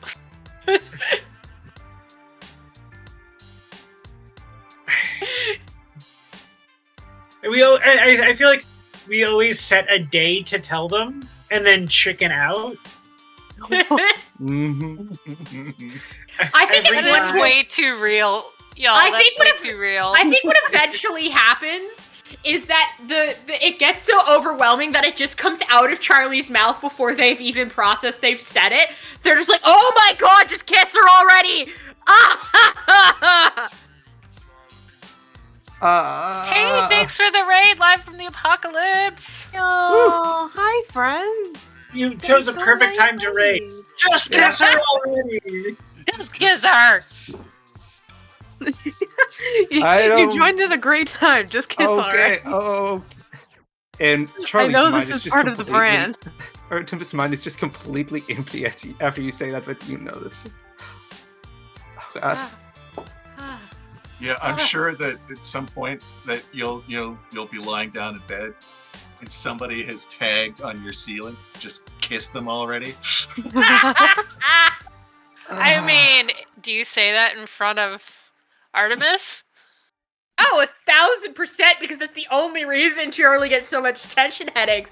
It's like it'll be something like casual. Like the bar will just be like jumping like usual, and Charlie is like sitting at their bar stool, their laptops on the thing. You know, Brock's helping them out. They're talking to Brock, and then they just sort of get a wave of it, and it hits them, and they're like, "Oh my god, oh my god, oh my god! This is the 12th time this week, This is the 12th time this week, the 3rd time today. I'm gonna kill somebody. Oh my god, just kiss her already! And you say that last part out loud, Artemis will just like look at you and then look at Tempest and be like, "Wait, are you talking to me? Or do you want me to? What are you talking about? Who are you talking about?" You! Both of you! Just kiss! Already! I don't care! Just do it! Oh. God! Yeah. Okay, and Artemis will turn around and pick you up and kiss you. She'll be shocked, but she'll kiss back. I gently take you down and I'm like, "Oh, I've been wanting to do that for a while. Thank you." And then I'll turn around and walk away. All starts the applause. All's the first one. I just go back to my spot at the door bouncing. She The whole bar just erupts! collapses and dies on the floor. Artemis is very confused.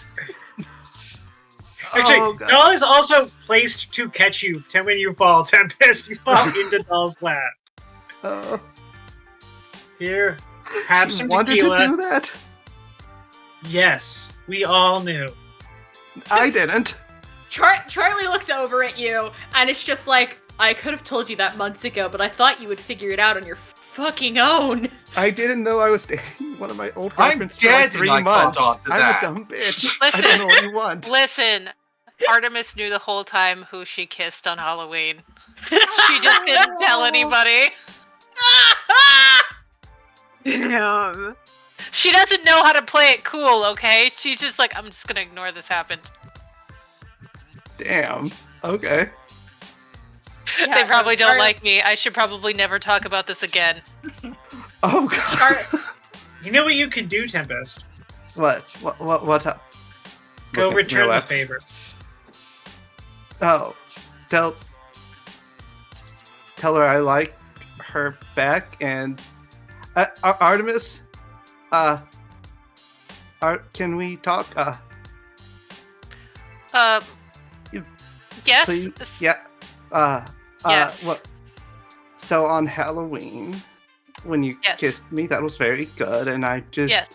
didn't bring it up because I didn't think you liked me, but I like Oh. you, and apparently Ghostly people popcorn. Just go ahead. say Oh, yeah. you like me, and that's cool. Yes. I really. Do you want to go out sometime? Yes. Like on a date? This Oh. is happening outside the bar, and everyone is like half pressed up Glued against to the the glass windows. windows, Yes. and the other half of the bar is that one gif from the bar in like England or whatever when the soccer match like wins, and the whole bar just erupts. Yeah. It Yeah. sounds like a Mexican soccer announcer in there. Go! Do you two just stand there awkwardly? I feel like Artemis is sitting at her stool at the door where she always is, and she's still taller than Tempest. Yes. Yes. Yeah. So if you're standing there awkwardly, you've never seen Doll lose control or stumble or miss aim or whatever their core wheelchair. But suddenly, Ko loses control and slams into the back of Tempest, knocking her into Artemis's arms. Okay. Yeah. Oh no! I like immediately pick you up like a baby. Huh, Are you okay? I'm great. I'm great. Yeah. So. Okay. do you Lost want control and wheels off. to Go. Do you want to go get dinner Strange. sometime? That's like an actual date, not, just friends. Just not as friends, but just an actual go out with me. Oh, okay. Yeah. I like move you around so I can look at my watch, and I'm like, I mean, we could go right now. I would like that. I would really like that. Okay, cool. I'll turn around, still holding you like a baby, and kick the door open and leave. And Charlie's like, my headache's gone. I can Are you breathe sure? again. Are you sure your headache's gone, or did your head just explode? Because I feel like one Is of there two like things may have double the happened game there. now? No. It's a gay, but it's a requited gay. They can deal with the requited gay. It was the unrequited pining from both sides that was driving them mad. They were like, oh my god, I knew the joke that lesbians were blind was like kind of true, but Jesus Christ. They're gonna come back in 2 hours with a moving van because they're moving in. Yeah, of course. This is good. Very efficient. They both moved into the room above the bar. Yep. Oh my god. No, you're moving into a temple to herself. Artemis lives in a temple to herself. There's Wow. a temple? I did not know there was a I temple. mean, that in could the be a city. room above the bar. Sure.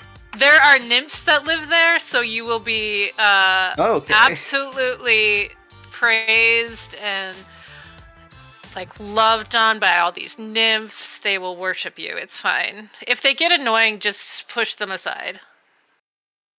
Incredible. Wow, you really do live different.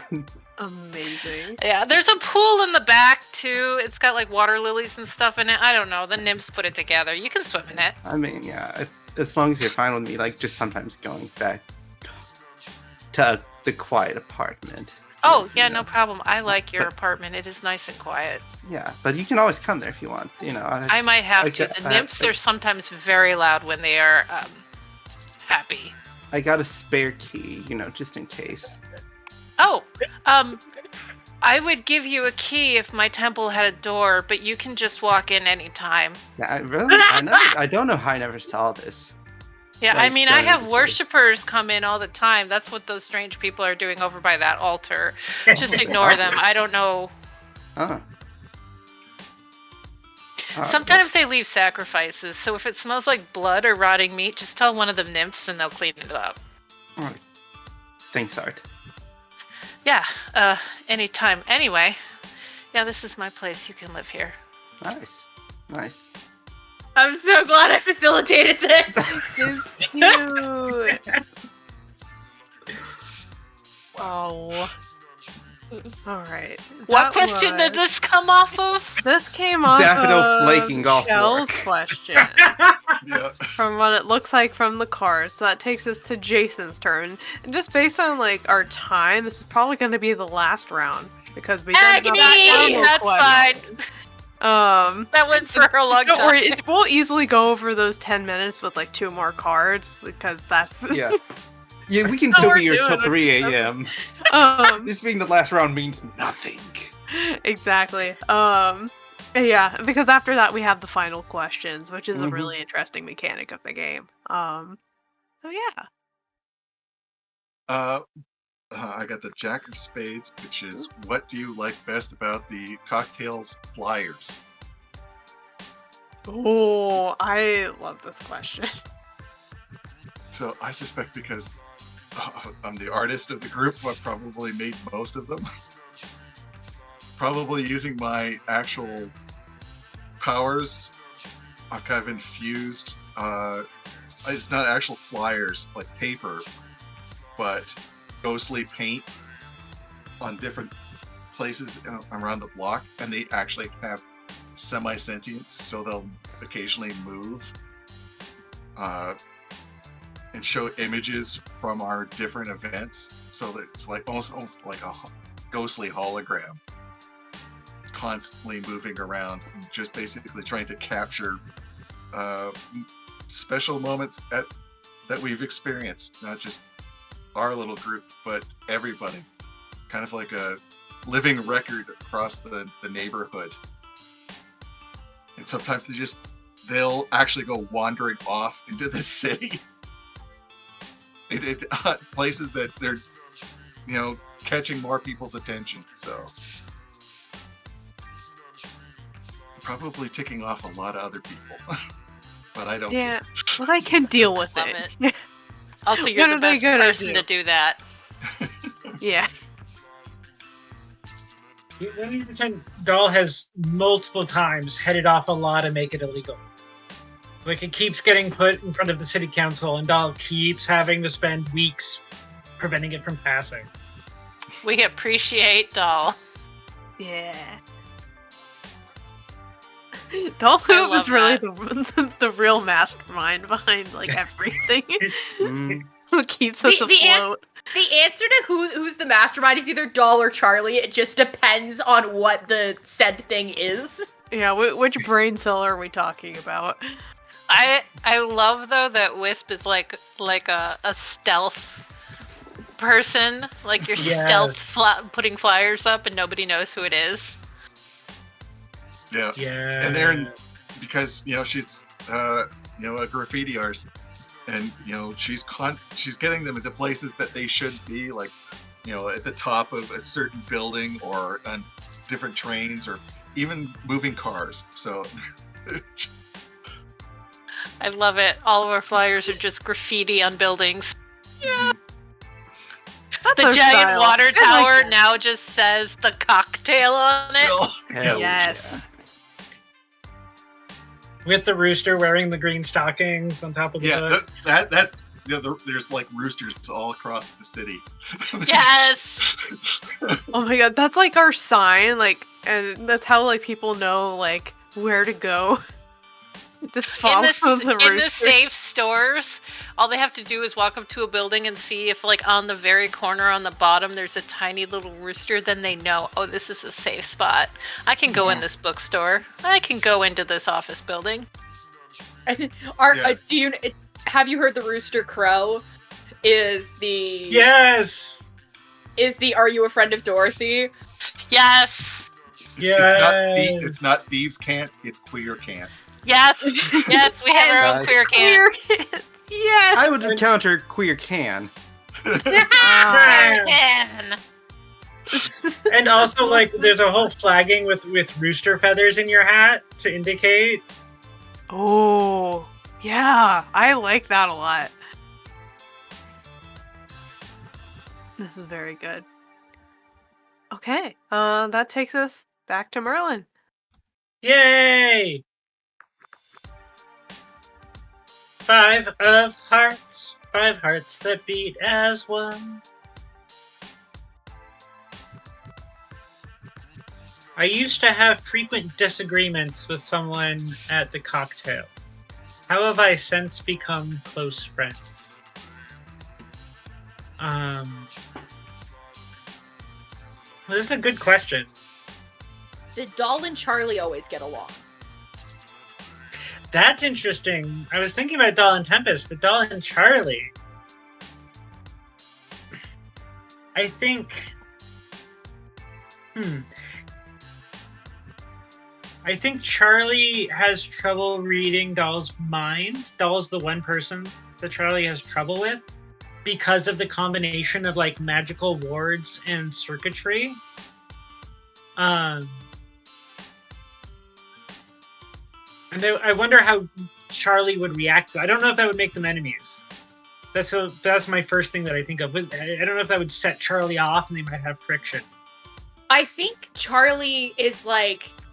If Charlie recognizes that, oh, there's a magical ward there, Charlie's like, oh no, you've met another telepath. That just means you're protected to get against the sort of like, because I think Charlie's telepathy works a lot like how the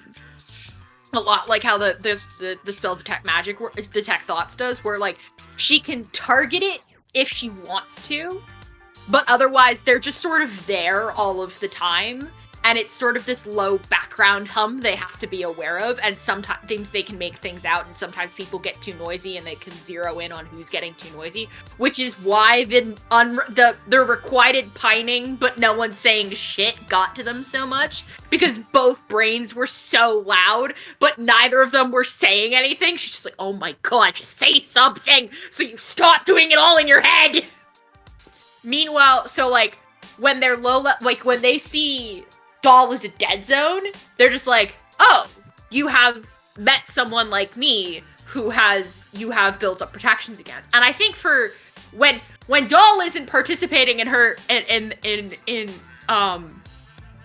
activities, sometimes when Charlie needs a break, they will just sit near Doll and be like, you give my brain peace and quiet. Give me 10 minutes to just sit here, and then I will go back inside. Would Doll have always been graceful about that? Because I can see that causing friction. Where, like, Charlie just is suddenly hanging around Doll a bunch to get a break and not explaining why. And Doll is like, who is this baby gay hanging around me all the time? Not even putting out. I don't even think Charlie never sat so close, because, like, Charlie can sit, like, they never sat so close as to for Doll to directly be able to tell that Charlie was sitting near them because of that, and Charlie, like, wanders around the bar enough that they like, would know Charlie's face, and if Doll ever went, okay, kid, what is your deal? Charlie would be like, yeah, hi, I'm a telepath magnokinetic. Your brain is warded, and it's quiet, and I just need, like, 2 minutes of quiet before I go back inside. Yeah, I feel like that wouldn't fit this question, because Doll would ask, and you would get answered pretty quickly. Yeah. I think Doll and The Rock, I think, probably got into it a bunch after Doll showed up and brought the brownies and domovoy and house spirits with Comb. And The Rock was like, these beings are underfoot. They keep moving stuff. I have my kitchen the way that I want it. And they just kept clashing over it. I love that. Until I think that it was a particularly busy day and The Rock was running around and a grease fire started. And Rock was like on the other side of the kitchen. It was going to get dangerous. And like sprinklers went off, alarm went off, the whole thing. And it was one of the brownies that put out the fire. Or one of the domovoy with like ice breath put out the fire. The brownie put out the brownie fire. The Brownies were on fire and the brownie saved them. Yeah, 100%. Maybe somebody had like slipped weed butter into the brownie recipe, so the smoke was also starting to get everyone high, and like the domovoy or the brownie put out the fire, and then under the domovoy like capped it to stop people getting high, and then another house spirit like ran up to The Rock and told The Rock he would fuck with their recipe, and that showed The Rock that these little beings could actually be helpful. And they started putting out little bowls of cream and things for the house spirits. That's so sweet. Mm-hmm. I love that. And that person got kicked. Whoever it was who tried to dose everybody got kicked. Yeah. Hell yeah. Artemis just thought they were leaves. She's really sorry.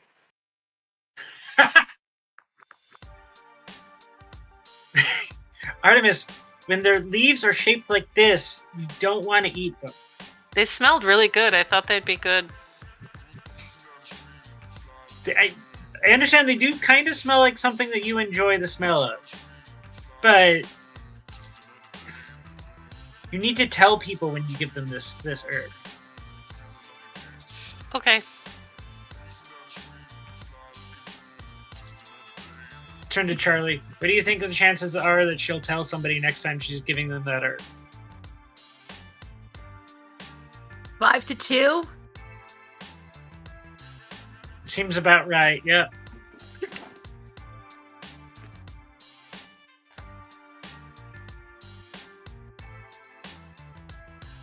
All right. Well, I think if that interaction has ended as good a time as any, to jump into our final questions. Final question. Please DMC. Which question is it? Don't do Final. anything. Thank you. Hey, I said final question. Yeah. I Not don't a know. different word. I can't be too cautious these days. But hey, this is getting flagged anyway for a lot of reasons. I know, right? So it's fine. It's Yeah. fine. We It's- are roasted. the points don't matter. It's already flagged. What do you mean? Sorry, Hoop. Sorry, Hope. That was probably me. I love you. We are preemptively flagged at this point. I love how Nikki is taking responsibility for this, when on my first turn I was like, people who flag yellow. It's don't not know, the I first said- turn last time. Okay, at I least we're not the said pussy first one. over and over again. So Yeah. Yeah, I was about don't- to say, there was a 10-minute extended joke about the double meaning of the word Okay, pussy. None of us are fine. free of sin on this. Listen, space. I I'm said it completely literally innocent. every time. I made a joke about exhibitionists. Like, That's yeah. Yeah. Man, I'm just old. I say words that maybe don't translate well to the use. I'm flagging leather behind me. What do y'all want from me? Listen, Artemis just thinks this gay bar means happy bar. So she thinks Ah. just everybody's super happy all the time. She's really happy to be at the happy bar. Very Except there's, gay. like, there's a ton of Everybody's angst happy happening, too. nowadays. It's really No, not this is just a happy, gay there's bar. a We're lot going supposed on. to be happy. Happy. There's a lot going on. Be happy, Um, damn it. Yeah, we've made a really awesome bar. And for the audience here, I'll read from the PDF. There's not too much to read for it. There's a mechanic called the final question, and it is where everyone around the table looks ahead. And the final question that everyone answers is, what is your most important wish for the future of the Queer Bar? So I guess we'll just do overlay order again. We'll just do another round. That starts with me. I think that Claudia / Gary / Esquire / Socks / Kegel / Catzilla / Puppy, all of those names. All the cat names, right? I think their biggest wish would be that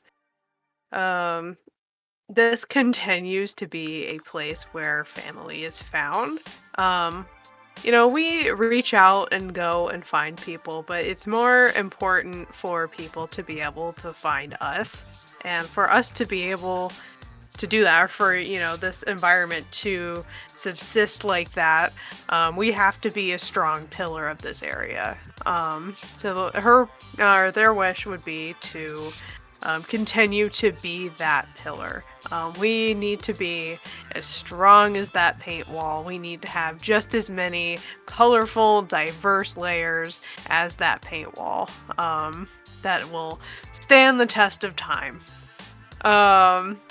I think this definitely stems a lot from, I guess, their origin story. I was thinking about it a little bit, and I think it'd be very funny that they got these psionic abilities from just like a random meteor crash or something that happened like somewhere in the outskirts of the city. They used to be, just a normal stray until, they gained these psionic powers. And even before that, when they were a stray on their own, the bar was still really welcoming for this little cat to just walk in and be a bar cat. Now it's a bar cat with psionic powers. So, I think, being able to be found and to be that strong pillar, would be their wish. That it continues to be that.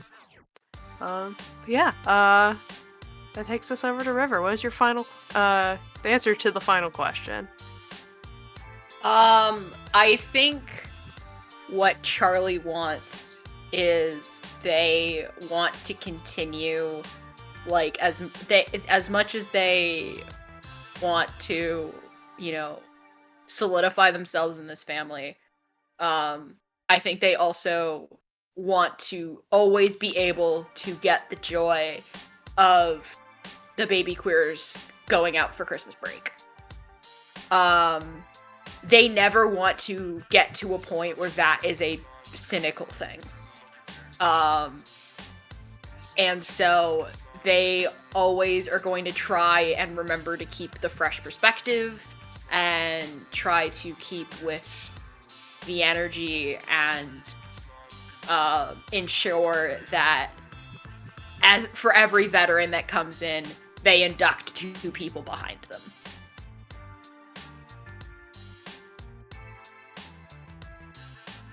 This place has to keep getting found. You can't build a strong pillar of the community if you can't be found.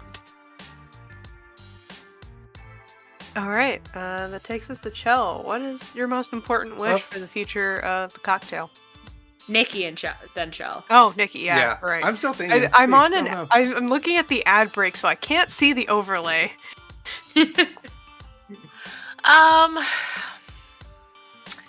My wish is that this place continues to be a place where people feel safe. Artemis wants people to constantly feel safe. She is there to protect people. And now that she has experienced it, she also wants this to be a place that people feel comfortable, finding that other person who completes them. Oh, Charlie wants to officiate the wedding in the bar so badly. Charlie is like, I am very young, but I will get ordained in some form of religion You will have to if tell we host Daffodil. the wedding in the bar. You will have to make it explicit to Daffodil that they are getting married for reasons other than tax purposes. She knows she loves Artemis. She knows Artemis loves her, but she has a mental block. Yeah, I feel like Artemis will have some, not religious, but feelings about marriage, considering who her father is. But Dog yeah, is the flower girl. Oh God, no, he's not invited to the wedding. Yeah, just wants this to continue to be a spot that both the young and old queers can feel that they can come to and feel okay, whether it's by themselves or with another person or with an entire group of people. Like, this is a safe spot, and Artemis will always be a bouncer to make sure that is the case. If you start trouble inside the bar, she will pull you outside to punch you so that the inside is still safe. She meant it. But yeah, she just wants this to be a place for everyone. Yeah. At the risk of keeping sounding the same, I think Daffodil's biggest wish is that this be a place where not only can everyone come to invent their, find their true selves and live as authentically as they can, but also come to reinvent themselves and find new aspects of them, because she's not happy with everything she did. And she wants to one day, kind of take on the role that Doll and Wisp take on if they ever decide to move on eventually. Just as that elder gay, making sure that everyone is taken care of, and, the people who would fall through the cracks get helped. So she wants to let the bar last long enough to be an elder gay and then pass on that mantle to someone else. Oh, you will grow up to be an elder gay. Artemis will make sure of it. You may stop aging for a bit. Don't worry about it. Don't question it. It's fine. It's fine. I could get used to an eternity around you. Oh. Did you say that? 'Cause ... So what was in that juice I drank? Let's not talk about it. Just keep drinking it. The juice is back. All right, that takes us to Jason. So sort of echoing what's already been said. For Wisp, I guess what she wishes is permanence. She, having died, she's very attuned to the impermanence of the world. She's watched the neighborhood change. She's watched society change. She's seen the darkness. She's lost friends. And that's weighed heavily on her. And she's always tried to create a space and, a signature on the world that will always remain and always be that light, hence her name, Wisp, to basically guide people to that safe place, that permanent place, so that they can find themselves. And remember that it will always be there for them. It's been there for decades before them. It'll be there decades after them. And that they'll always leave their mark on that whole, on that timeline, and that their concepts and their thoughts and their beliefs and their loves will mark that.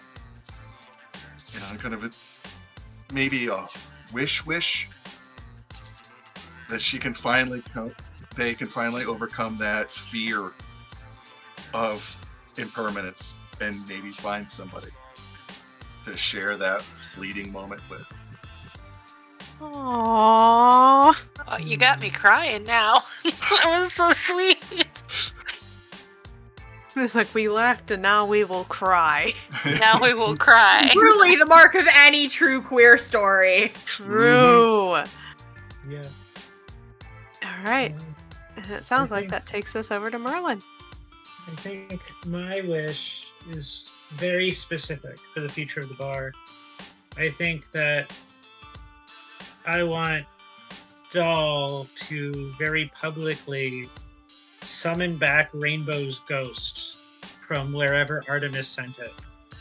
And give them a large speech about how none of us are disposable and that this place can only be safe if we're allowed to fuck up. And man, you fucked up. And you are going to have to deal with the anger of this entire community. But you are still in this community. We cannot dispose you. And it is only through you going through that hard route that we can actually be a safe space for everybody and a neutral ground for heroes and villains. And the wish is that Rainbow endures the anger and actually does the hard work of getting over their own ableism and realizing that despite this body being one that you're not told you should lust after, that it is still beautiful and worthy of being lusted after. I love that too. Y'all made me cry again. Oh, you guys. I know. So good. This was fantastic. I've loved every minute of this. But like all good things, they have to come to an end eventually. Criminal. What do you mean we're not doing this again next week to finish the deck? Yeah, it's like we're not doing this next week, but that doesn't mean we're never going to. We could always return to this. I don't think I've seen a single game actually get through the deck though. Like it's just it's too impossible. much. There's Hey, too this many ideas. Like there's too much going on. This is Too many story. tangents. Which is good. That means the game works. It It definitely makes our works. minds absolutely race and go from thing to thing to thing. It's fantastic. Plot Bunny Games, you made amazing stuff. As per usual. Thank you, I mean, everybody. it's in their game title, man. Yeah, true. True. Thank you everybody for tuning in. Thank you for the follows, the raids, all of the support. This has been amazing. It's been a bit since I've been in like the, facilitator type seat here. So it was really good to be back. We love you, Heck. Oh. Yeah. I love Poetry y'all. snacks. Heck and Poetry love you, snacks. Heck. Oh. It's my favorite expression. This is very good. Yeah, again, thank you. Yeah, thank you to my table for joining me. This has been absolutely incredible. But yeah, before we go, we should probably do sign-offs. So I'll go last. So we'll just go in overlay order again. Just say, who you are, I guess who you played at this point, because now we know, where people can find you, the kind of stuff that you're doing, plug all of your stuff, just plug all the projects you're in. But yeah, let's start with River. Hi, I'm River. I was playing Charlie.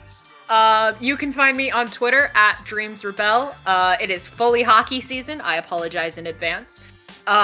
You can also find me on as a frequent guest on 2 podcasts.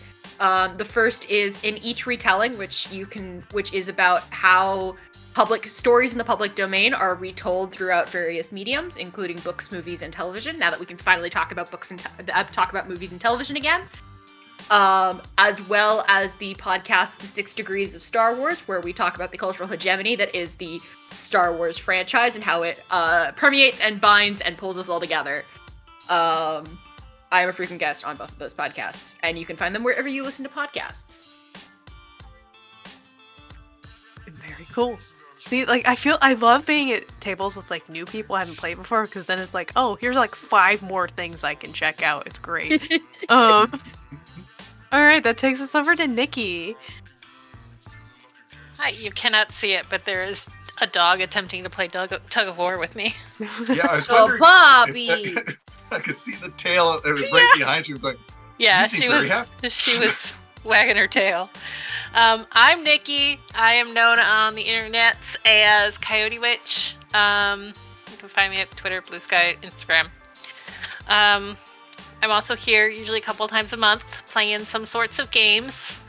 I'm also found over at Enchanted Sorcery Productions every other Saturday, including tomorrow. Tomorrow I'll be doing this too. I am in their anchor campaign Heaven's Fire, which is a D&D 5e game that we've been doing for a year now. We just passed a year, which is really exciting.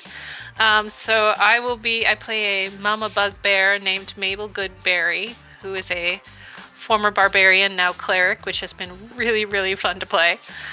Every other Saturday I'm doing that.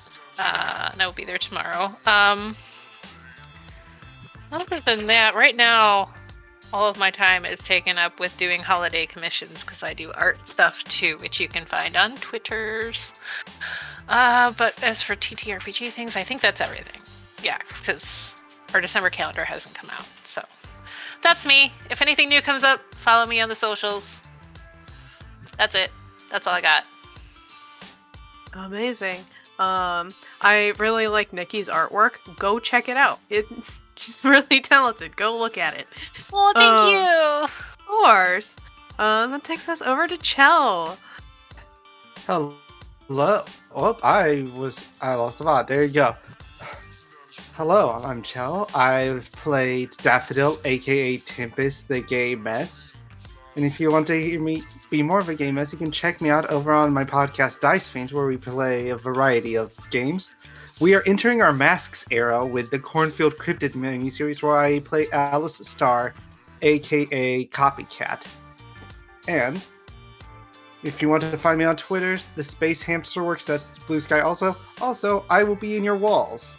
That's just that knock, knock, knock that you hear. Please That's let me fine. out. I am running out of oxygen. Oh my god. I felt like I was gonna say something, but that really just kind of derailed any thought process I had. I think it was something along the lines of like you had me at like Cornfield Cryptid or whatever it was. I was like, I that sounds great. But that really just my thought process went very far away from that. If you want more just like that, that's the Dice Fiends. Amazing. Alright, that takes us over to Jason. Hi, I'm Jason Fryer. You can find me at the Otter Poets on the internets. I played Wisp, the Queer Ghost, tonight. You will soon see me running some terrified people through With Blood-Dipped Wings, a cult actual play. And if you're around on 1st to the 3rd, I'll be one of the hosts, speakers at the Illusion Horror Con. So please check that out. And this has been an absolute pleasure. So thank you for letting me be part of this amazing little group. Hell yeah. Of course, that was great to have you. And I've never heard of that con. That's really cool. Oh yeah, I'll definitely make sure to check that out. And then that takes us to Merlin. Hey everyone, I have lots of names like I said. One of them is Gandalfina. I use faith and fear pronouns, and this has been my favorite actual play ever. Period. End of story. Better than all of Critical Role. Fuck Sam Riegel. This has been better. This has been the best time of my life. I'm an aspiring TTRPG personality, got the TTRPG, just trying to put them together, as well as a professional game master. You can find me on Sunday on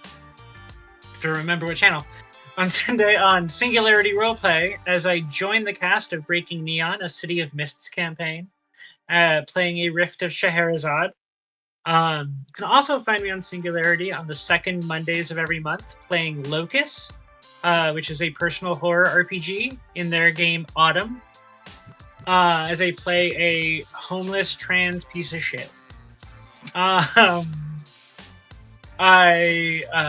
also keep an eye out for casting calls from Enchanting Sorcery Productions in January, as I have just been told that I've been greenlit to run Thirsty Sword Lesbians for them in February. Heck yeah! February. Welcome. Oh, I'm so watching out for Thank that. you. Oh my god. Yeah, you should We've come. been excited. We've been excited for that game. Please. Yay! So excited to run it. If put me in more shows, please. I enjoy being on screen. People seem to like me. I think I'm cool sometimes. You can also find me on Start Playing Games. I just posted Monster Hearts 2 campaign, which has nobody in any seats yet. See if I can put the link into the chat. So you can sign up there to be teenage monsters and gearing up for the big game. I'm also running a kink culture centering Mage the Awakening campaign, which you can join if you get in touch with me. If you want to get in touch with me, all of my social media can be found at linktree, linktr.ee/queermythopoeia, QUEERMYTHOPOEIA. And you can also give me money at Patreon at the same name, Queer Mythopoeia. And finally, I just want to give a shout out to my trans sister, my great aunt Emily Pagano, otherwise known as Butch Minton. There is a flyer in the border of pages 25 and 26 of Viva La QueerBar that has his name on it in fourth billing. And it was lovely to see that flyer that I've stared at so much in my life in that. That was the coolest thing ever. Yeah. When you pointed that out. Like, what a small world. Yeah.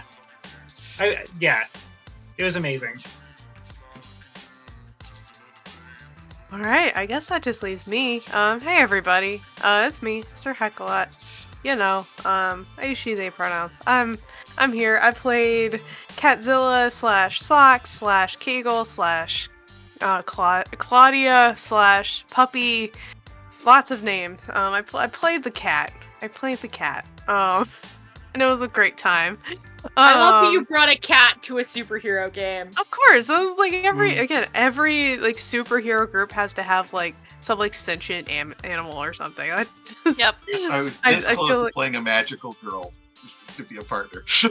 Oh my god, that would have been great too. Oh, that would have been so good. It's such a versatile game. I love it. But yeah, where can you find me? I'm all over the internet at Sir Heckalot, including Twitch, Itch, I guess Twitter, Instagram, more Blue Sky than anything. I'm trying to do that more. Just find me because I tend to wear a lot of hats in the TTRPG space. I do things like graphic design. I'm part of a couple APs. I recently, like, I guess not super recently. Last month, I released a game called Final Girl Simulator, that I'm actually going to be playing here next month.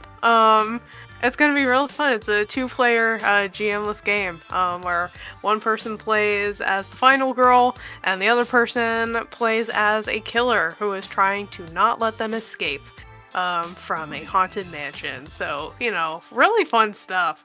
That's exciting. I'm so excited for it. Yeah, but like, other than that, that's coming up next month. You can find me over on Neon Lights Roleplay a whole lot. I do a couple things over there.